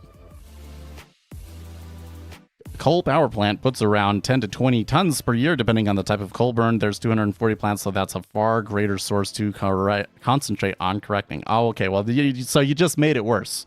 So what Reddit just did was tell me that it's not really a big deal, and then told me how much lead is being put into the air from coal power plants. Great. Great. Although I don't think that I have... Let's see here. Coal power plants in Utah. List of power stations in Utah. Does it tell me the type? Sources of Utah electricity generation. Coal 61.8. Well, that's not what I wanted to hear. That is not what I wanted to hear at all. I thought that I got it mostly from hydroelectric, but apparently only 1.8% of my... Now, natural gas, yes, I totally understand. I think that my power comes from natural gas. Could be wrong about that, though.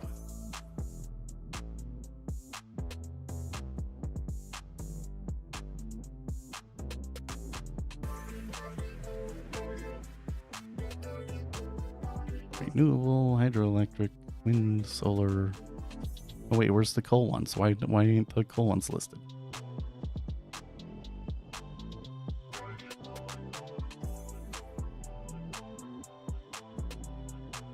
What the heck?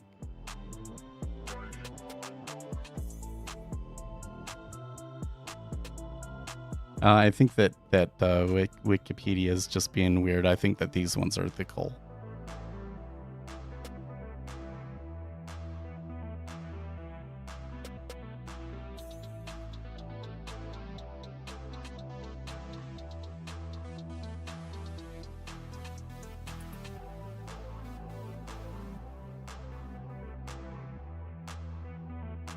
Natural gas.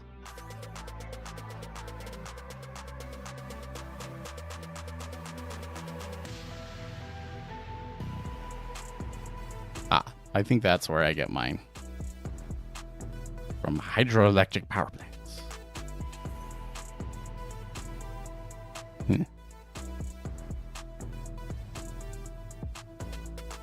Does anyone have the Tesla solar? I don't know why, but this morning I was thinking about Tesla. It was like, okay, like the global warming thing, okay? The end of the world, that's a money-making opportunity if I ever heard one. And when you go and you look at things, because like, here's the thing. This has been going on for like 20 years now, right? 20 years now. They haven't solved the problem. We're still being told that it's as bad as it's ever been. In fact, as far as I can tell, it's getting worse. And yet... all these people are getting super rich off of it, right? Like the government's giving money to all of these corporations. They go broke in the end, these green energy companies, but tons of money is being given out. Elon Musk has made tons of money. And the problem's not getting any better. So what does that tell you? Right? How many E-minis could I trade with $10,000? I would only trade one, actually. Nah, I take that back. I think that if you had $10,000, that you could probably justify trading anywhere up to 5, potentially. Like if I had $10,000, I would probably try doing multiple contracts and like take sequential profits, but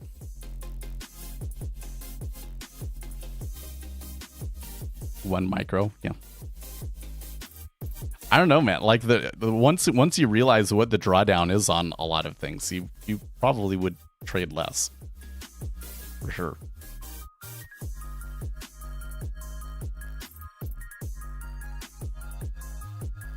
So, It's not like I have anything against Tesla.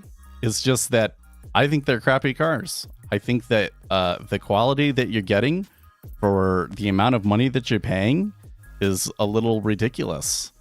And it's not even like the best thing for the environment. The best thing for the environment is the car that you own right now. And the second best thing for the environment is probably a Toyota Prius, not a Tesla.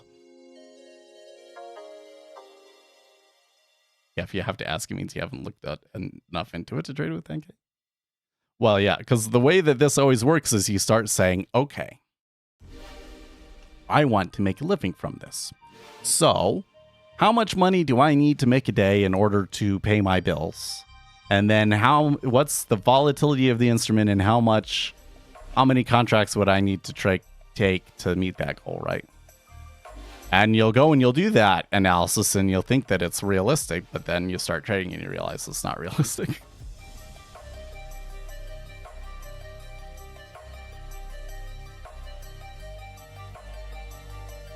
Like, really, the way that you should be looking at it is like, if you were like the greatest trader of all time and you made 20% per year over a 30-year period, that would probably make you the greatest trader ever. All right. So if you want to live on $100,000 a year, right? 100,000 divided by 0.2, like you're gonna need like $2 million, right?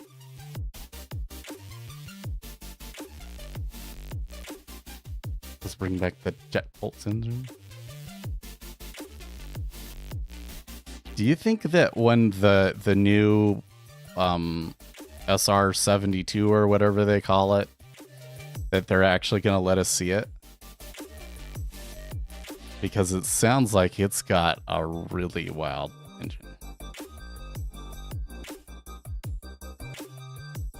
Because they were saying that they're going to like reveal it soon. But I don't know what that means after it's decommissioned. That's true. They hid the last one forever after actually releasing it. So like they'll release it, and maybe they'll show some pictures, but the public won't really actually get to see it.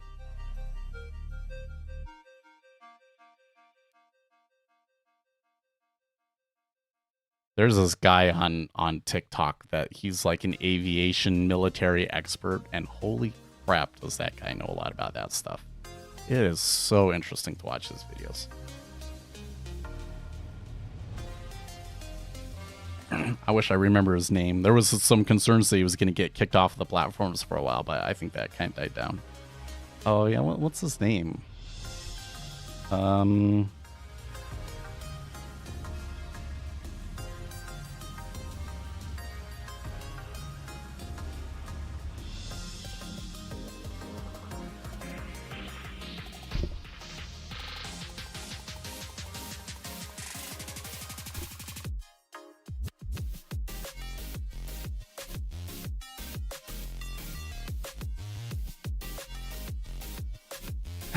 Nah, I can't remember his name now. Sorry. Yeah, at this point, we pretty sure that there is an SR72 out there. That's his name, Alex Hollings. Yeah. I mean, I'm not interested in every video that he posts, but I think he is like such an expert in his field, and he knows so much about it. It's like I can't think of anywhere else online where like you will learn so much about a certain topic, and there's nowhere else where you can really find that kind of information, you know? Does AMP futures yes, why?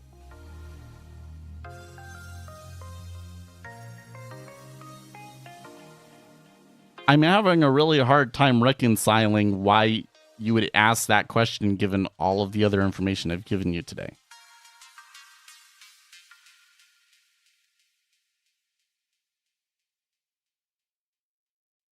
That's literally how I started, though, is I would make a CQG demo account, trade it for 2 weeks, do it again with a different email address until they banned me. And then I finally said, oh, okay, you know what? Let's just get a live account. And that was the best thing I ever did.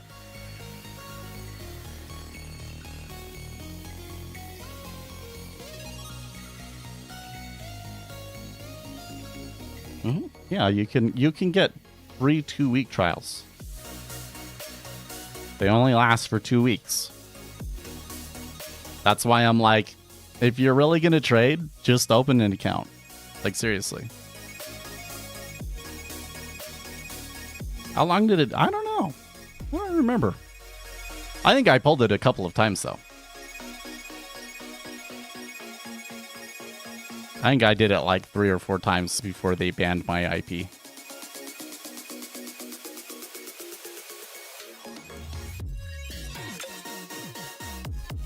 And then I opened up the AMP Futures account. This is where I started.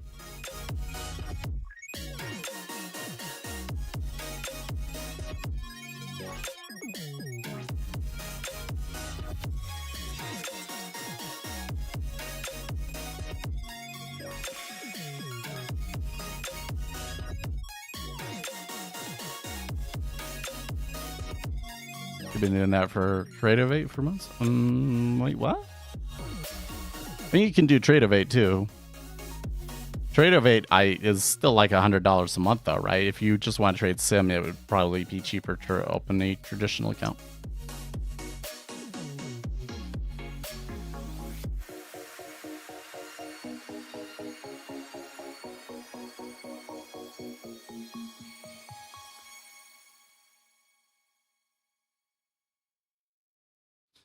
I'm reading another thread that was about, the Biden throws staff under the bus, lashes out at reporters during rare press conference. And the top comment here was, that was like watching him drive the whole Democrat National Convention party bus off the side of a cliff. It kind of does feel like that. Trade-O-Vate keeps having real disconnection issues during prime trading times. Yes. You're talking about the web platform, yeah.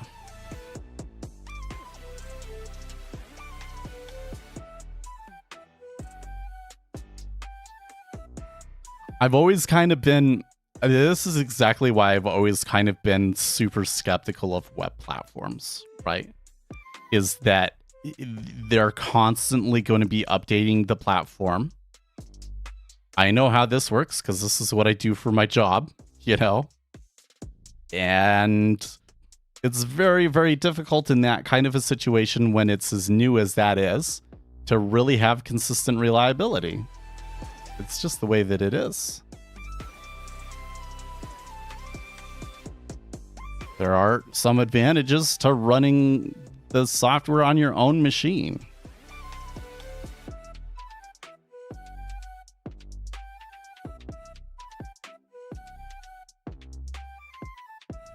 You have an issue with connection to Rhythmic? I would say it's been a long time since I heard complaints about the NinjaTrader web platform, which is basically the same thing. But it's been a while since that's gone down, so You spent 10,000 hours of trading the DOM, you think you would be a master? I think so, but I don't know if you'd be profitable.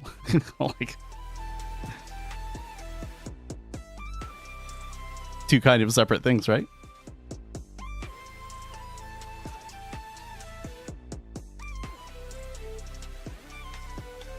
You can be know everything there is about it and completely be a master and still not really actually have edge because you're not a robot, right? That's what happened to Navinder Singh, right? Is that how you say the name like that? He was the master, and then the robots came along and he wasn't making money anymore. So he decided to screw around with the robots and he created a flash crash and got prosecuted.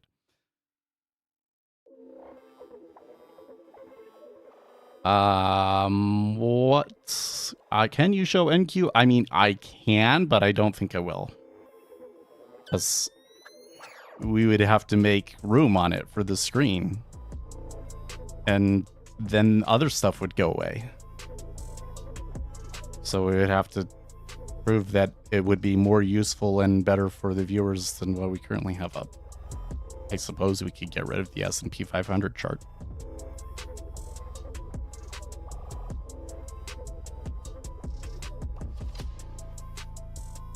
The algo and HFTs have sucked so much potential edge out of smaller timeframes. Yep.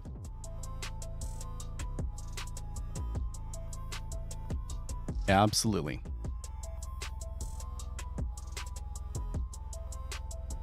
Which is why, going back to that conversation we had earlier today, so then you probably move up a level again. You just allocate more money to momentum options buy and hold. And still do the day trading, just don't risk a whole lot of money. Do the day trading, learn it. Hopefully something happens that will kind of provide an opportunity for us, right? Market always changes, new markets come about. There's all sorts of shifts. Maybe new type of algorithm sort of thing comes out that is kind of available to us and evens the playing field. That, you know, could be anything. Maybe you write your own algorithm and it evens the playing field for you.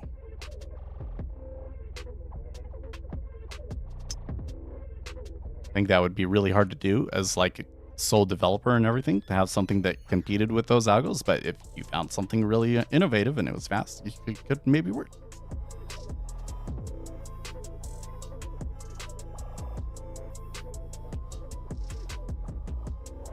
Is there any way to compete against the algos once, Calvin? Well, so I think that there's two things you can do. You can be an algo yourself, which means that you have something written and put on a co-located server and try to compete with them. That's hard, but you can try doing that.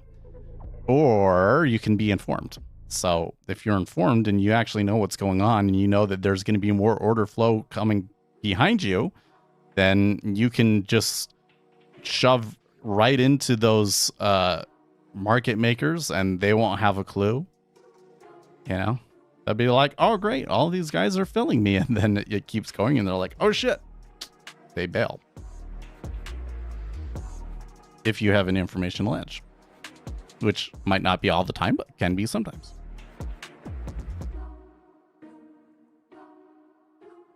Informational, the traders with an informational edge have an edge over everybody else.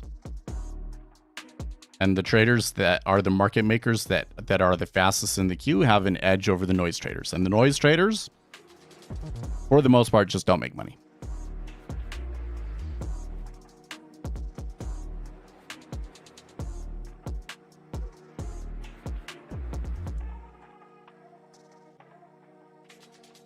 Power Axia, what do you mean?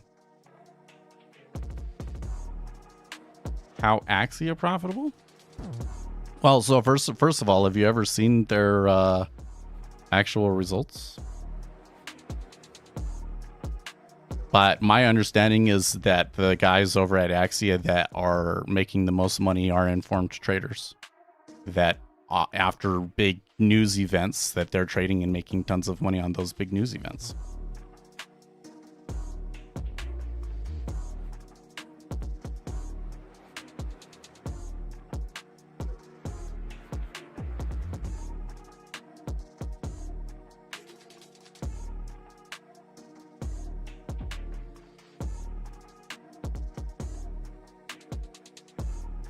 Well, I think it's time for me to get going here soon.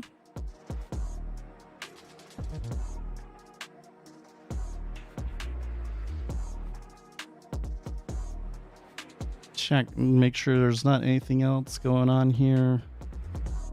Oh, there is some odd activity in oil today. I don't know. You think that the treasuries will go for the lows again? Maybe, but it does look like the activity has really died off. So we're probably getting into the, you know, go to the weekend early. I got a lot of stuff to do this weekend, or at least I hope I get a lot done this weekend. So we'll see. Probably should do taxes first, though. But yeah, Axie guys are very good at news trading. Their top guy is definitely a news trader. They also have a lot of size. That's another thing. Having size kind of helps too. You know, trading not one contract, trading like 100 contracts, different game. All right, guys, I'm going to get going. I will see you next week on Monday. In the meantime, stay